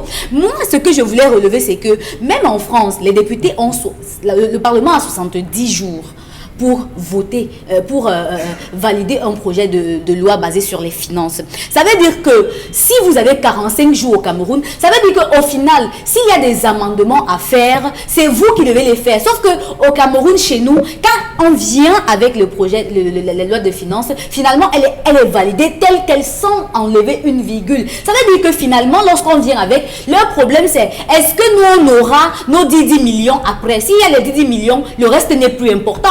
Sauf si ils vont nous expliquer que eux, tous les députés sont tous des économistes, ils sont tous des chargés de douane, des responsables de douane, ils sont tous peut-être des militaires pour connaître comment est-ce qu'on gère le budget dans tous ces départements ministériels. Sur la question de Karine Santia, je voudrais moi-même relancer Dominique là-dessus.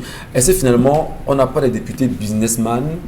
C'est des businessmen en réalité qui n'ont Dieu que pour eux et pas pour le peuple camerounais qui voudrait avoir des comptes sur ça. Parce qu'en fait, quand même, quand ce qu'on parle, ça peut s'en mettre banal. Mais comment vous expliquez qu'il y a un projet de loi auquel vous, députés, que vous êtes soumis, vous ne prenez pas compte, vous ne prenez même pas ça en compte. C'est pendant un séance qu'on vous apporte le projet, on vous dit le voici. Ça, on pourrait même passer dessus. Moi, je voudrais qu'on interroge le budget de l'année qui se termine. 2020. Oui. Si on va, par exemple, au ministère de la... J'aime quel ministère là encore là qui me passionne là, voilà, le ministère des Affaires sociales. Je crois qu'on a attribué un budget. Pourquoi est-ce qu'ils ont le devoir de contrôler ce qu'ils ont fait du budget? Et c'est à ce moment-là qu'on pose des questions avant de leur donner l'argent. Mais il faudrait commencer par interroger ce que les ministères ont fait précédemment avec l'argent qu'on leur a donné. Quels sont les projets qu'ils ont réalisés? Il faudrait pouvoir justifier. Bilan annuel. Et c'est pour ça qu'il y a une descente qui doit être effectuée sur le terrain. Et M. Machoula l'a mentionné avec le monsieur du SDF, M. Nietzsche, qui descend constamment sur le terrain et qui remet en question, bon, je veux dire qui est descendu sur le terrain avec la question du Covid-19. Donc, il faudrait interroger, faire un audit sur les ministères, sur les budgets précédents, pour pouvoir voter autre chose. Si on a dit au ministère des Affaires sociales qu'on va construire 3 maisons pour les enfants de la rue, il faudrait d'abord, avant d'ajouter de l'argent sur l'argent, vérifier que les maisons aient effectivement été construites. Et si elles ne l'ont pas été, ça suppose que le budget est encore là. Et si le budget est encore là, on continue simplement à la construction et on ne donne pas. On ne donne plus d'argent. Je crois qu'il doit y avoir une sorte de... Ce budget très souvent reversé au Trésor Momengan. Je crois que c'est de ce budget justement que l'on collecte 10% de nos ministres, non? Non. Donc le ministre reçoit un budget annuel et ne venez pas dépenser de l'argent. Il y a eu des excédents budgétaires. Les députés, on n'a jamais rien dit à quoi cet argent a servi. Le gouvernement a fait... Table rase. Il n'a rien dit. Ça a été mis où on ne vous dit rien du tout. Donc ici, il faudrait que, vous l'avez dit, nos députés commence à se prendre au sérieux. Il faut qu'ils se prennent au sérieux parce qu'aujourd'hui, sur la base de quoi on va voter la dotation des ministères, sur la base de quoi? Prenons même le ministère des enseignements secondaires. Vraiment. Des enseignements secondaires. Combien il va dire qu'on lui donne cet argent? Pourquoi? Quelle est la situation dans le nord-ouest et le sud-ouest? Et même la situation des mi-temps. Voilà. Des mi-temps qu'on a mis aujourd'hui. Par exemple, tous les lycées du Vouri ont des problèmes d'APE. Où est parti cet argent? L'argent des APE seulement. L'eau et donc, l'eau, l'énergie, non pardon, aucun ministère aujourd'hui ne peut valablement justifier l'enveloppe qui réclame que les députés lui accordent. Aucun. Merci beaucoup Mbombo Bengan. Dans un instant, mesdames et messieurs, nous allons prendre vos nombreuses déclarations ou vos nombreuses réactions, autant pour moi. Karine Santia nous fera le plaisir de le faire pour nous et on continuera justement d'en débattre de vos nombreuses propositions. Dominique Audrey, vous voulez faire une petite virgule? Non, monsieur. Vous êtes outré, toujours pas assez député? Vraiment choqué. Vous en connaissez au moins un? Qui ça? Pas particulièrement, pas personnellement. Oui, Pas personnellement. n'est-ce pas? Oui, il n'est pas membre de sa famille. Elle les connaît tous. Elle connaît tous les 180 députés. Elle les connaît tous. Sur Facebook, puisqu'ils y sont. Ben, il y en a quand même pas mal de députés qui se se démarquent. se démarquent. Il y en a qui se démarquent. 2.0. Bien sûr. c'est ça? Non, non. 2.0. Bon, si vous voulez. Moi, je suis admirative de M. Niche. Ah, vous êtes admiratif de M. Niche. Oui, du fait Par rapport à ses sorties. Il communique permanemment. Oui, Il sort la qualité permanemment. de ses communiqués. Mais est-ce que ça devait s'arrêter au communiqué, aux déclarations Non, mais- de presse? non, mais- Vous l'avez vu à la Ah, sèmerie. il se bat. Si. Ah, ah. Par exemple, quand il a demandé l'enquête, Mais sur il est où le- là, M. Nincho pour le moment? On ne fait pas de fixation, hein? On ne parle pas de lui seulement. Où sont-ils dans ces députés? Quand Au on a moment, remis, on a déposé le projet de loi. il y a un projet de loi, il ne dénonce pas justement le fait que le projet de loi est soumis avec des retards. Est-ce que les médias ne sont pas là pour pouvoir faire ce travail? Est-ce qu'ils n'ont pas les plateformes justement? Est-ce qu'ils n'ont pas tous les canaux de communication pour pouvoir se faire entendre aujourd'hui? Non, ils vont venir après Non, pour attendez. dire que le projet de loi là c'est valable. Maintenant, quand on va commencer à critiquer sur le terrain, c'est où ils vont aussi sortir et se rendre compte que nous on a raison. C'est pour ça qu'on donne 15 jours avant. Hein. C'est pour que dans chacune des circonscriptions que vous avez même, vous interrogez la manifestation même de ce qu'on a fait l'année précédente. Et après cela maintenant, vous pouvez juger si on peut refaire. Merci, Karine. Mais lorsque vous ne Les le messages. faites pas, on a par rapport à l'histoire du jour, là c'est la femme du Gabon, là c'est la magie. Hein. Est-ce le genre de parole là malgré le degré de colère qu'on sort de la bouche? Pas tout hein, que tout ceci nous arrive parce que nous avons abandonné nos traditions, où c'est la mère et le père qui cherchaient une femme pour leur fils et finissaient par trouver leur belle-fille après plusieurs enquêtes. Ah, c'est Joël Florent Massot. Vous n'êtes pas d'accord, Dominique? Quand l'affaire de budget arrive à l'Assemblée, les députés se frottent les mains, car chacun reçoit son enveloppe en millions. Qui veux-tu voir boycotter la séance? Moi, je suis de ceux qui pensent que lorsqu'on dit qu'on aime un homme et qu'on voudrait aller très loin dans la relation qu'on entretient avec celui-ci, et que la mère de ce dernier est encore vivante, c'est la personne à conquérir. Bon, les sœurs et... Comme Charles a dit que ce sont les gendarmes et tout, là vraiment, on peut faire abstraction de ça, mais la mère, celle qui est votre belle-mère, qui est appelée Vous à mettez être ça de votre côté. mère, Mais c'est le ministre de l'Intérieur qui contrôle est censée qui contrôle être... l'armée. Hein. Attendez, les j'ai policiers envie et de autres. comprendre, j'ai envie de comprendre. Votre belle-mère Vous est voulez appelée à conquérir la être mère. votre mère. Vous voulez conquérir la mère On et doit oublier- conquérir la et belle-mère. oublier justement les sœurs là. Non, les sœurs, là. les belles-sœurs doivent aller se marier, non, Michel? Qu'est-ce qu'elles C'est ont pas à ce faire? qu'elle dit. Mais vous connaissez les belles-sœurs qui, les gars, tu veux leur Charles, faire, elles ne veulent pas s'en défaire. C'est parce qu'elles tombent sur des filles douces, c'est tout. Michel Gachou, la vérité c'est que si la femme est le ministre de l'Intérieur, ça veut dire que la maman que vous avez conquise est capable de contrôler ses filles. Parce que en dehors d'être les policiers et autres, c'est le ministre de l'Intérieur qui contrôle. Et quand la maman n'est plus là.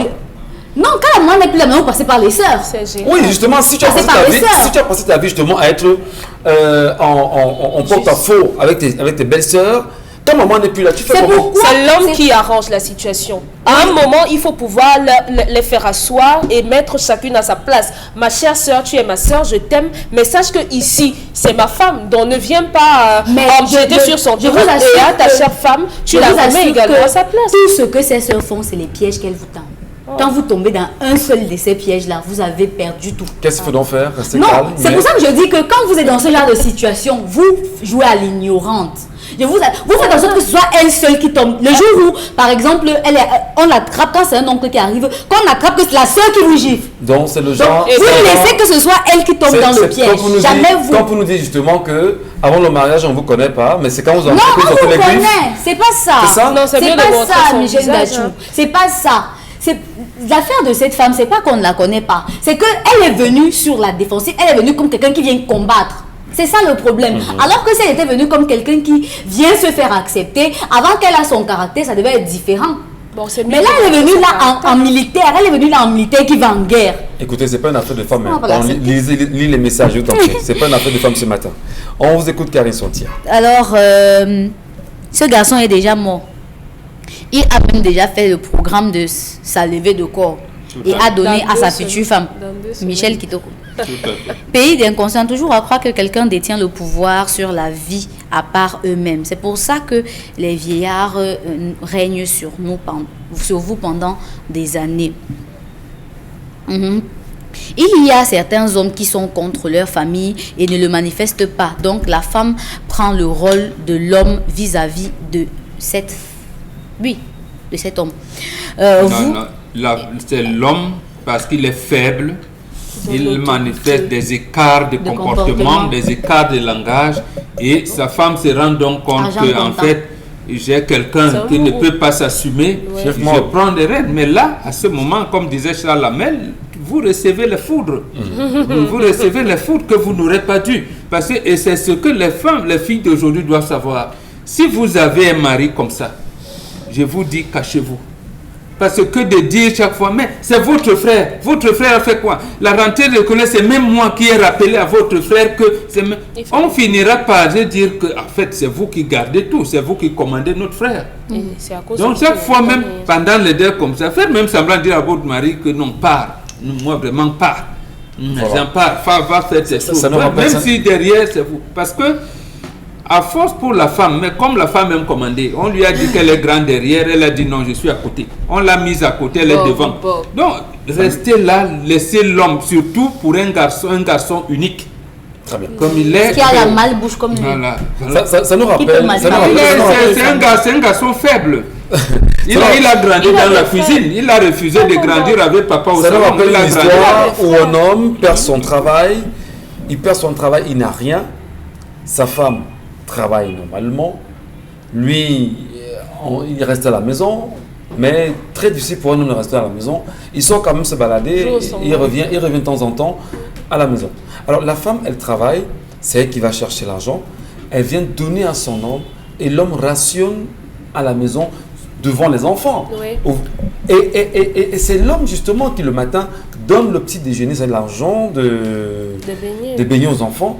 Et on ne se rend jamais compte que l'homme perd bien sûr son pouvoir dans sa famille.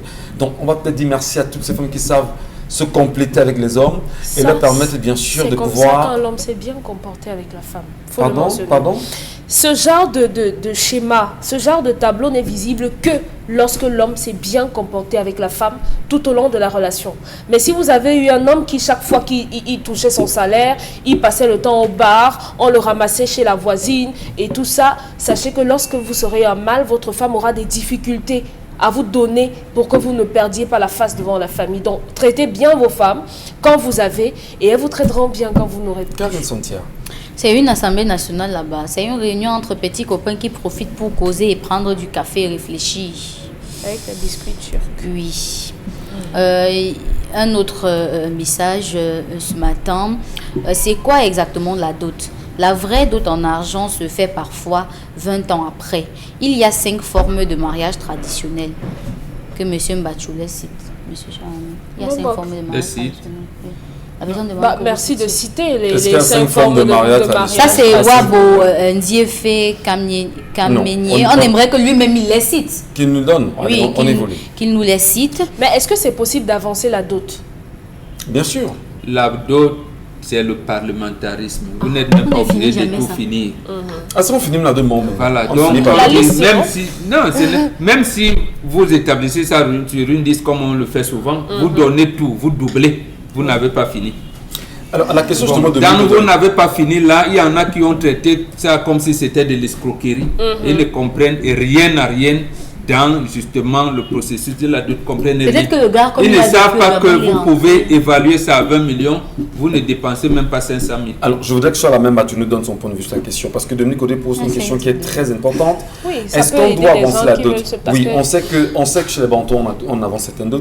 Mais il y a quand même un fait qui est compliqué. Lorsqu'on vous dit, à vous, monsieur, vous devez nous payer une dot à hauteur de 3, 4, 5, 6 millions, 10 millions, bon, à la famille, si vous voulez. Alors, vous êtes venu demander la liste, on vous la donne, et ça coûte 5, 6, 7 voire 10 millions de francs CFA. Parfois, vraiment. Lorsque vous payez un pareil montant, Charles Amen Bachou, est-ce que la famille qui vous donne la femme, qui donne la femme à la famille, effectivement, qui veut demander, est-ce qu'elle est encore crédible? Est-ce que cette fille sera en sécurité? Oui, on se pose la question. On ne vend pas la femme? Non, c'est pas devenu un objet? Parce qu'on sait quand même qu'il y a des c'est quoi Dominique Odé? Gachou, on ne la vend pas. C'est chacun qui sait comment il... La question pour Charles Amen. Oui. Pourquoi vous c'est ramassez? quoi, pourquoi vous voulez diminuer les dots des gens? Bon, je vais faire la même Bachou. Comment vous appréciez ça? Alors, Il faut quand même revenir quand même à l'élément. Je réponds à la première question. Non. Ouais. Nous sommes des amis. J'observe votre épouse. Je vois vos enfants. Je vois la rigueur avec laquelle vous élevez vos enfants. Je viens, je vous dis, écoute, je souhaiterais que nous unissions, nous gardons nos liens d'amitié à travers nos enfants. Lorsque j'emploie cette phrase, que je tiens à ce que nous conservons nos liens d'amitié à travers nos enfants, je suis en train implicitement de vous demander la main ou de me réserver parmi vos enfants une de vos filles. Ça peut être que lorsque les enfants grandissent, on les met dans la même école. Ça peut être qu'on s'arrange à les envoyer dans la même université. Ça peut être qu'on s'arrange, on met les femmes à organiser cela. Il y a donc, pour conserver cette amitié, des petits paquets qui se font, des petits marchés. Si je suis dans les 4-9, je peux vous en donner quelques-uns pour consolider cela. Maintenant, le deuxième, je réponds à la deuxième. Quand on dit 10 millions, on ne se lève pas un matin pour aller prendre une femme. Le jour que je dis, je veux prendre une épouse, je viens, je dis, bon, je vais aller dans telle famille prendre une femme. Tu connais la famille là? Il dit, non, laisse, je vais me renseigner. On met en place un triangle, un système triangulaire pour savoir, est-ce que les filles même dans cette famille-là se marient? Première question. Est-ce que les filles qui se marient mettent l'homme dans le mariage? Deuxième question. Est-ce que les filles qui vont là-bas, c'est des femmes qui savent cuisiner? Troisième question. Et enfin, dernière question, est-ce qu'elles font des enfants intelligents? Est-ce qu'elles sont vectrices de richesse? Bon, obtient sa réponse, j'obtiens la mienne, je viens, je cause, et me dit, oui, vraiment, il y a 5 valeurs que j'ai repérées dans cette famille, voilà. Mais, pour attaquer ces familles, voilà comment on doit entrer pour avoir les femmes pour obtenir. Vous avez des villages, je prends un cas de l'Ouest, je prends un cas dans le Mbam, je prends un cas dans le centre, vous avez des villages où si on commence la dot à 20h, avant 6h, vous devez avoir fui avec la fille. Si la fille repasse la nuit, vous le dotez. Donc, chaque famille a ses règles. Quand on a maîtrisé, on s'en va. On sait que vous allez nous demander 10 millions. Mais on a la stratégie pour contourner vos 10 millions. Parce qu'avant d'entrer dans la famille, on sait que dans la famille de M. Ngachou, sur 100 personnes qu'il y a, il y a 6 piliers essentiels. Les 6 piliers essentiels, ils sont égoïstes, ils sont avares. Bon, qu'est-ce qu'on commence? On met d'abord en avant les 6 produits demandés par les 6 piliers. Donc, M. Ngachou a demandé 12 couvertures. On vient avec les 12 couvertures. Les 6 piliers, lorsqu'ils ont, on vient déposer en disant que papa, pour faire le reste, là, c'était un peu compliqué. Comment vont-ils refuser? C'est ça, on va demander, c'est la négociation.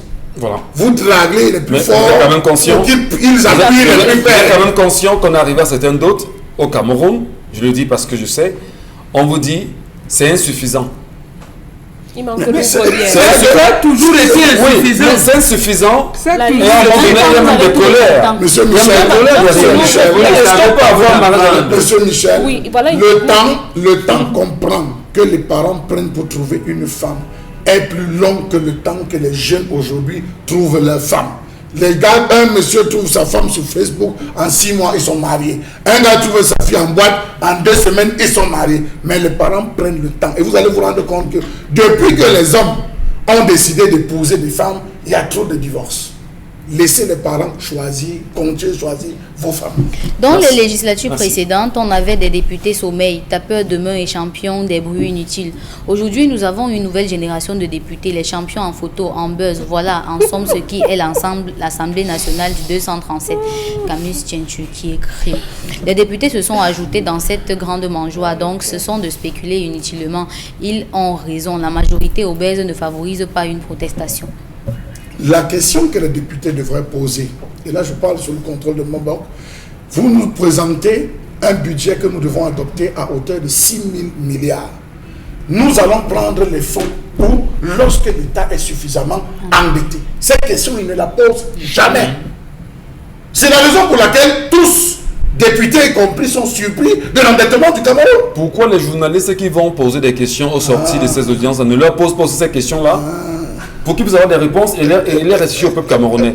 Je ne dis pas que les gens ne font pas le travail, mais à un moment donné, est-ce qu'on ne peut pas également porter ces questions véritablement vers ces derniers pour leur dire, mais vous sortez d'une séance, qu'est-ce que vous vous êtes dit justement du budget de l'État du Cameroun? Est-ce que nos députés ont la connaissance des ressources naturelles du sol et du sous-sol camerounais? Admettons qu'ils aient connaissance, est-ce qu'ils ont le contrôle? Non, il faut d'abord avoir connaissance.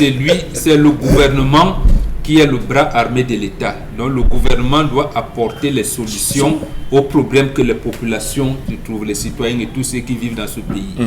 Donc le député doit, quand il est là, il y a des commissions, production, finances, ressources, ainsi de suite, ainsi de suite.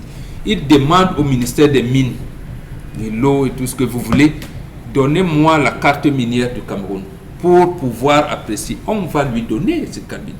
Si le ministre ne lui donne pas, il l'envoie une lettre. Le secrétaire général de l'Assemblée écrit. Je pense quand même qu'aujourd'hui c'est un ancien député, mais l'ancien député du CAM. Du CAM, oui. Voilà. Samuel Mott. Non, Combat. Gaston Combat. Gaston Combat. Il écrit au ministère, nous avons besoin de la carte minière du Cameroun pour bien apprécier. Ils ont le droit. Le gouvernement ne peut pas refuser. Ne peut pas. Si le gouvernement refuse ça, le député a le droit de voter motion de censure, de retrait de confiance au gouvernement. Au Cameroun, oui, vous je vous dis que les tests recommandent même aux députés. Ils peuvent même bloquer le budget de diriger. Je ne peux pas les tests. Au Cameroun, vous voyez les députés camerounais là se lever, dire qu'ils ont bloqué, faire une motion de soutien de boycott. Le problème, justement, il faut vaincre la peur, parce que les députés qui ont le pouvoir, eux aussi, ils ont peur. Ils disent, si je parle, on va me tirer un bonbon bengal.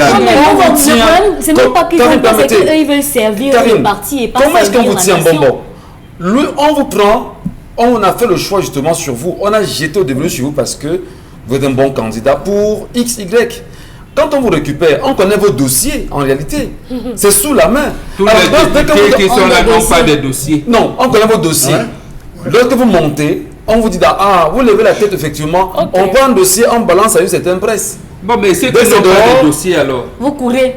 Ceux qui n'ont pas de dossier, bon, comment?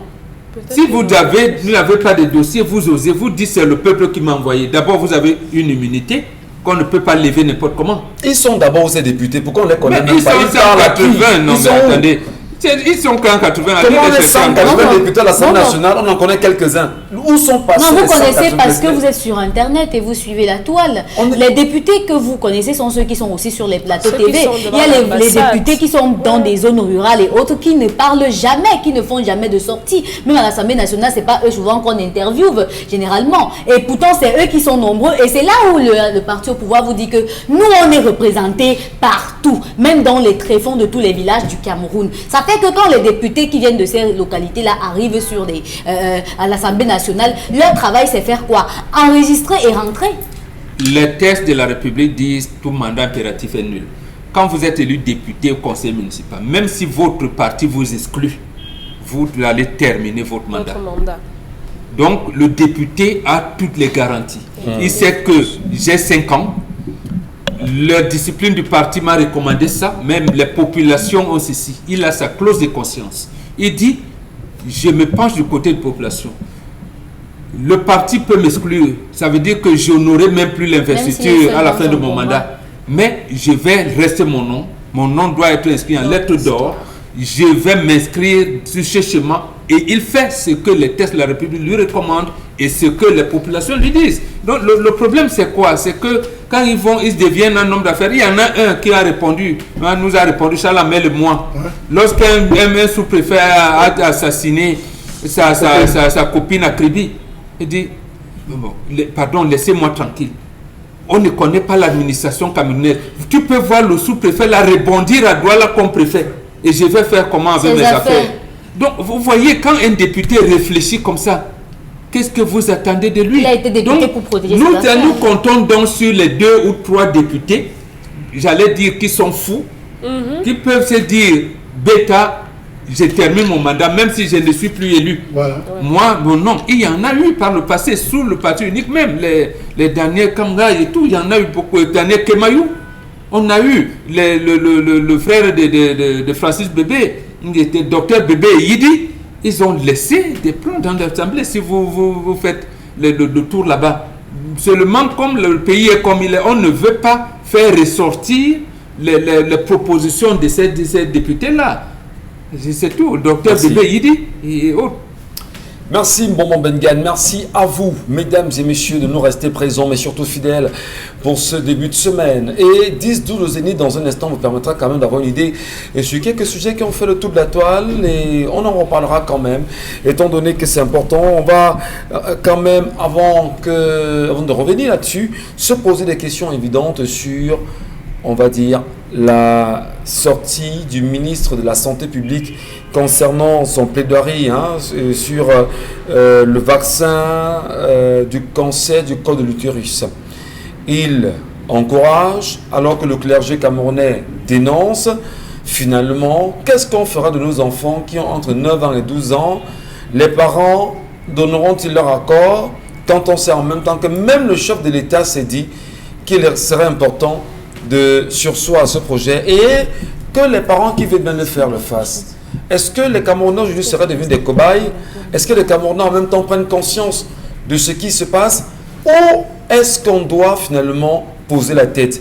Écoutez le clergé qui dit qu'il ne veut pas ce vaccin, ou écoutez le ministre de la Santé qui dit qu'il faut ce vaccin.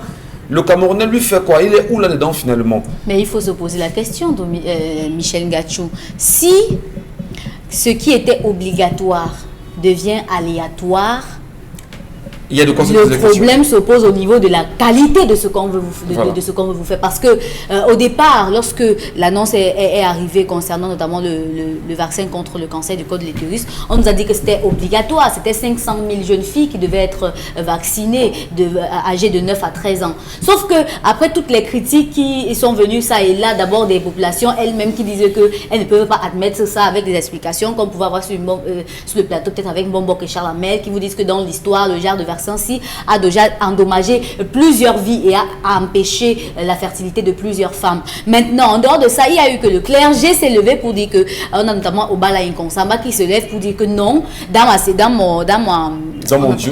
mon diocèse, par exemple, je ne veux pas que les enfants soient vaccinés justement parce que il y a que les examens n'ont pas été effectués sur des personnes âgées de 9 à 13 ans, c'est des personnes adultes qui ont subi les analyses cliniques. Comment est-ce qu'on veut alors appliquer ces vaccins-là sur les enfants, par exemple?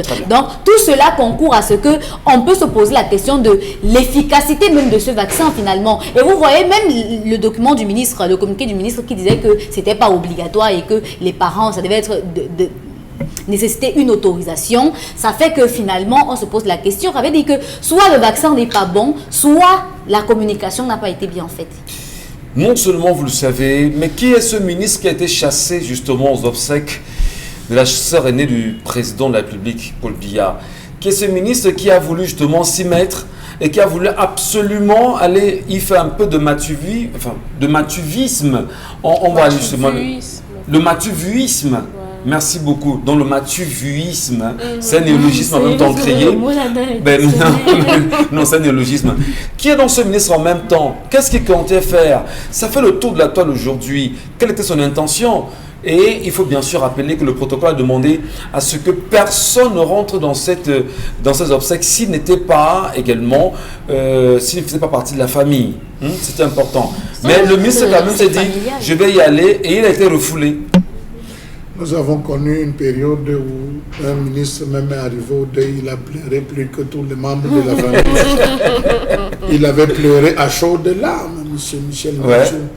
Et quelques jours après, on l'a révoqué littéralement du gouvernement. Je mettais son nom ici. On ne sait pas les contemporains. Cher ami, aux obsèques de Charles de Gaulle, Bokassa avait pleuré, puisque Dieu s'est roulé à terre. Mais il restait son père. Voilà, j'ai dit Boka, il avait pleuré devant tout, ça a même surpris la femme de De Gaulle. Donc, non, première chose, nous sommes en Afrique. Est-ce qu'on chasse les gens au deuil? Ben, le protocole a dit que on ne chasse pas les gens au deuil. Les choses ont changé maintenant. Les choses n'ont rien changé. Justement, ça change dans il le va mal. faire quoi au deuil en pleine session parlementaire alors qu'il doit Il n'était pas c'est un appelé. ministre en même temps. Il n'était pas appelé à l'Assemblée ce jour-là. Le principe est simple. On ne chasse pas quelqu'un au deuil. Parce que dans le deuil, chacun vient pour un but. Pour la personne qui est décédée, pour une amie, et ainsi de suite. On ne chasse pas quelqu'un au deuil. D'accord. Si le protocole l'a fait, c'est une faute. L'autorité... Maintenant, il y a des carrés où on ne peut pas entrer. Ça, c'est normal. On dit stricte intimité familiale ici. Ici, c'est la belle famille. Ici, vous, si vous n'êtes pas de la belle famille, vous n'allez pas dans ce carré. Mais le deuil, c'est tout le monde. On ne chasse pas les gens au deuil. Merci beaucoup. Allez, Karine, la revue des réseaux sociaux. Oui, pour commencer la revue des réseaux sociaux, j'aimerais revenir sur le sujet concernant les résultats du concours de la douane de 2014, dont se plaignaient notamment ces élèves qui ont passé l'examen. Il s'agit notamment d'une très très fausse information parce que ils sont juste inquiets de n'avoir pas eu l'information parce qu'ils n'ont pas eu les canaux pour avoir l'information ou alors parce qu'ils ne savent pas comment aller sur Internet parce que le concours a effectivement eu lieu le 14 décembre 2014 et les résultats ont été rendus publics le 12 mars 2015 et c'est disponible sur le site du ministère de la fonction publique. Il faut juste taper résultats du concours de la douane session 2014 pour avoir l'information. Voilà. On va poursuivre la revue des réseaux sociaux, Karine. Oui, dans le cadre de la revue des réseaux sociaux, il y a un sujet qui a fait parler les internautes pendant tout ce week-end.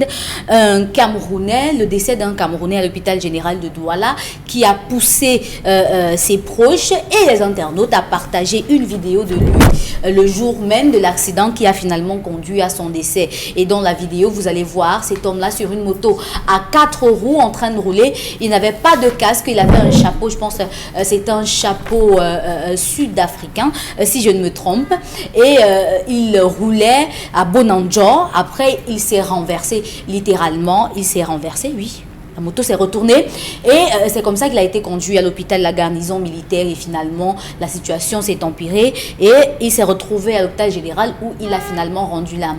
Et sur la toile, les internautes quand même se posent beaucoup de questions. Comment est-ce qu'il pouvait conduire une moto pareille sans un casque préalablement? Maintenant, il y en a qui disent que certainement il était déjà mort depuis, en révoquant notamment le phénomène de Didier Arafat. Il y a plusieurs qui soulèvent notamment d'autres questions. Comment est-ce que quelqu'un peut chercher les problèmes à ce point-là? Donc, voilà un ensemble de questions que les internautes se posent aujourd'hui, malgré le fait que tout le monde soit d'accord que son âme devrait reposer en paix.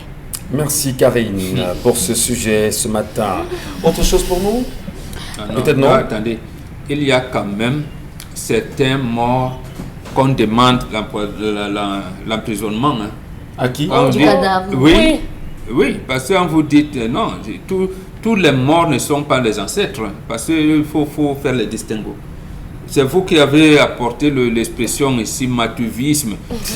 Donc quand lui parle, que voulait-il faire? Le matuvi et tout ça. Bon, ben là, à ce moment-là, lorsque vous n'honorez pas la famille, il est hors de question que vous devenez, qu'on vous évoque même parmi les ancêtres qu'on devrait invoquer demain pour sauver la famille. Donc vous décidez et on vous condamne. Et l'autre chose, comme il est mort dessus d'un accident, ça veut dire qu'il apporte la malchance à la famille. Il faudrait des rituels pour rompre ça. Donc, ne vous amusez pas avec la vie. Il faut dire quelque chose d'assez important. Ce gars savait qu'il devait mourir. Et c'est comme ça qu'il tombe là. Il savait qu'il devait mourir. Pourquoi avoir demandé qu'on le filme expressément? Je crois que la mort a tout ce qu'il y a de plus. Et puis il n'a rien fait de bizarre. Là. Depuis qu'il roule, il n'a rien fait de bizarre comparativement à Arafat, qui levait la moto, qui faisait des trucs, on filmait des pirouettes où il sautait. Il a même ralenti avant de se renverser. Quand vous suivez cette vidéo, il a rendu. Je pense qu'aujourd'hui, beaucoup de jeunes avaient les histoires des portefeuilles magiques. Je le dis, peut-être qu'ils n'étaient pas à De façon l'intérieur. générale. Avec des tubes. Non, parce mais que- ils mettent les mains Oui, à ils des mettent les endroits mains- compliqués. Ils mettent les mains à des endroits compliqués, sachant qu'un jour, il va partir. Et ce jour, lorsqu'il le sait, il théâtralise leur départ. L'histoire de dire j'ai assez bien vécu, j'ai vécu ma vie. Donc j'estime que, regardez même le virage. C'est peut-être c'est son ami qui le C'est filmait même. Voilà. C'est ça, oui, c'est comme un moto. Donc, Voilà, c'est son ami qui le filmait. Voilà. Et voilà. Voilà, Donc, donc, Voilà. c'est- C'est pour ça, vous dites, méfiez-vous, tous ceux qui sont partis, la terre des ancêtres ne leur est pas toujours Mais il faut légère. dire Hein. que c'était un ingénieur d'intérieur qui faisait... Ingénieur ou Ou pas. médecin ou tout ce que vous voulez. Quand vous avez, on dit, on ne peut commander la nature qu'en lui obéissant. Merci. Vous transgressez les lois de la nature, c'est irrévocable. Et quand vous transgressez donc les lois de la nature, vous apportez la honte, la malédiction dans la famille a le droit de vous rejeter. Et vous le savez, madame, monsieur, pour terminer certainement, un chiffre nous interpelle. On le sait, le sort des enfants invisibles préoccupe aujourd'hui en ce qui concerne la question de l'acte d'état civil, alors que la célébration de la Journée internationale des droits de l'enfant se célèbre le 20 novembre. Le taux d'enfants ne possédant pas d'acte de naissance reste élevé et l'Assemblée nationale justement s'est saisie de la question. Le chiffre, bien sûr, évoqué dans le nord-ouest du Chaque Cameroun. année. Mais effectivement, arrêtez d'en C'est rire. chaque année. Le chiffre évoqué dans le cadre justement. Nous avons le BUNEC. Il y a le BUNEC qui existe. Effectivement, l'année 2000, enfin il faut bien préciser que l'année 2019-2020, on a eu dans l'extrême nord du Cameroun 378 762 écoliers qui n'ont pas eu accès justement au CEPE simplement parce qu'ils n'avaient pas d'acte de naissance. Bepanda, 3500. En pleine civilisation. Alors, le Bureau national d'état civil justement fait quoi? On ne dira pas qu'ils ne font rien, mais est-ce qu'on devrait encore en Il fait des parler campagnes, aujourd'hui? non? Le Bureau national d'état civil fait Non, des il y a campagnes. des centres des spéciaux campagnes. d'état civil un peu partout, non? Donc je pense que c'est aux parents. Peut-être c'est de- l'argent de- qui fait de- défaut. Bon, on sait, non, c'est Mais, gratuit. c'est mais qu'est-ce qui peut gratuit. justifier que le parent, après Bon, c'est avoir mis gratuit, l'enfant au gratuit. monde, ne L'acte de fasse pas naissance est établir un gratuit acte de au naissance? Cameroun. Oui, bien sûr, rien. Ouais, papier, L'acte de c'est naissance gratuit. est gratuit. C'est gratuit. C'est gratuit, Dominique Audrey. Gratuit. Oui. C'est 7500. 7500. Ailleurs, c'est Dans les 5 mairies 000. les plus Les simples, simples. les mairies les plus simples, c'est 7500. C'est sûr que Les mairies les plus compliquées, c'est 14 000, 15 000. Pour établir, parfois vous arrivez même à 20 000.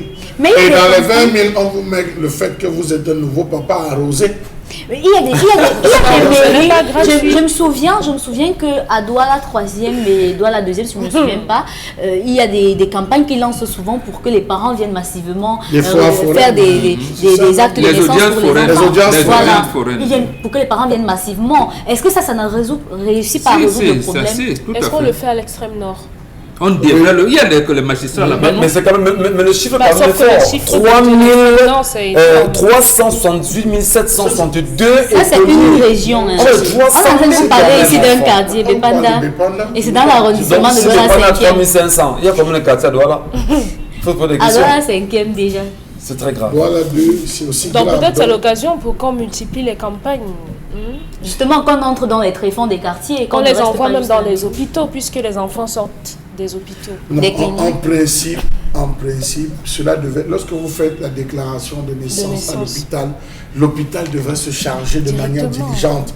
Aussitôt que l'enfant est né, on procède rapidement à l'intégration de l'enfant, Dans le enfin fichier. entre les formulaires, le Ouais. fichier, le serveur central s'occupe, on vient déposer. Aussi simplement, la mère en sortant soit avec l'acte de naissance de l'enfant. Mais étant donné que ce n'est pas ça, lorsque vous arrivez à la mairie, il y a beaucoup qui ont entamé le processus. Allez, mais dans certaines mairies, ils entament le processus. Lorsqu'ils vont lui dire que mon frère, c'est 20 000.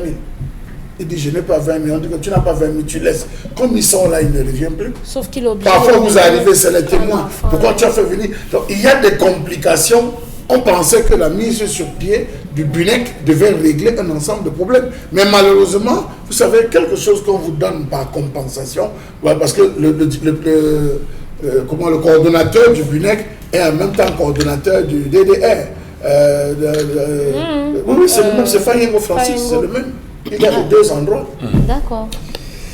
Merci à vous, Chalamel. Merci, Dominique Audrey, Bon Bengan, Karine Sontia. Je vous souhaite justement de passer une très bonne journée. Mais surtout, on va peut-être se quitter avec cette note de tristesse. Quand je dis note de tristesse, c'est cette image qui est triste. On n'aura peut-être pas les images à l'antenne, mais demandons aux Camerounais de faire l'axe lourd, Douala, Bafoussa. Ils le font déjà, Michel. C'est extrêmement grave. Ils On ne vivent roule ça au pas quotidien. sur cette voie-là en sens unique. C'est serpenté. Ce que j'ai vu ce week-end, je ne mange pas de doigts barantés. Je dis ce que j'ai vu ce week-end. Vous avez dit Bafoussa. Depuis le matin, vous dites Bafoussa. Ah d'accord. Bon, moi j'aurais voulu l'Arcelor, l'ouest littoral. Mais partons de Banganté pour Douala. Je dis c'est inacceptable. Mais vous avez oublié qu'à un moment donné, la route devient plus petite. C'est incroyable dans un pays comme le nôtre, Karine. Faites-y un tour. National numéro 3. Quand vous voyagez la nuit, vous êtes sûr que la mort est avec vous. Elle marche avec vous. Et même en journée, mais il faut être prudent. C'est extrêmement grave quand même. Et on se demande à quoi nous sert justement le ministre des Travaux publics. À demain, 10h.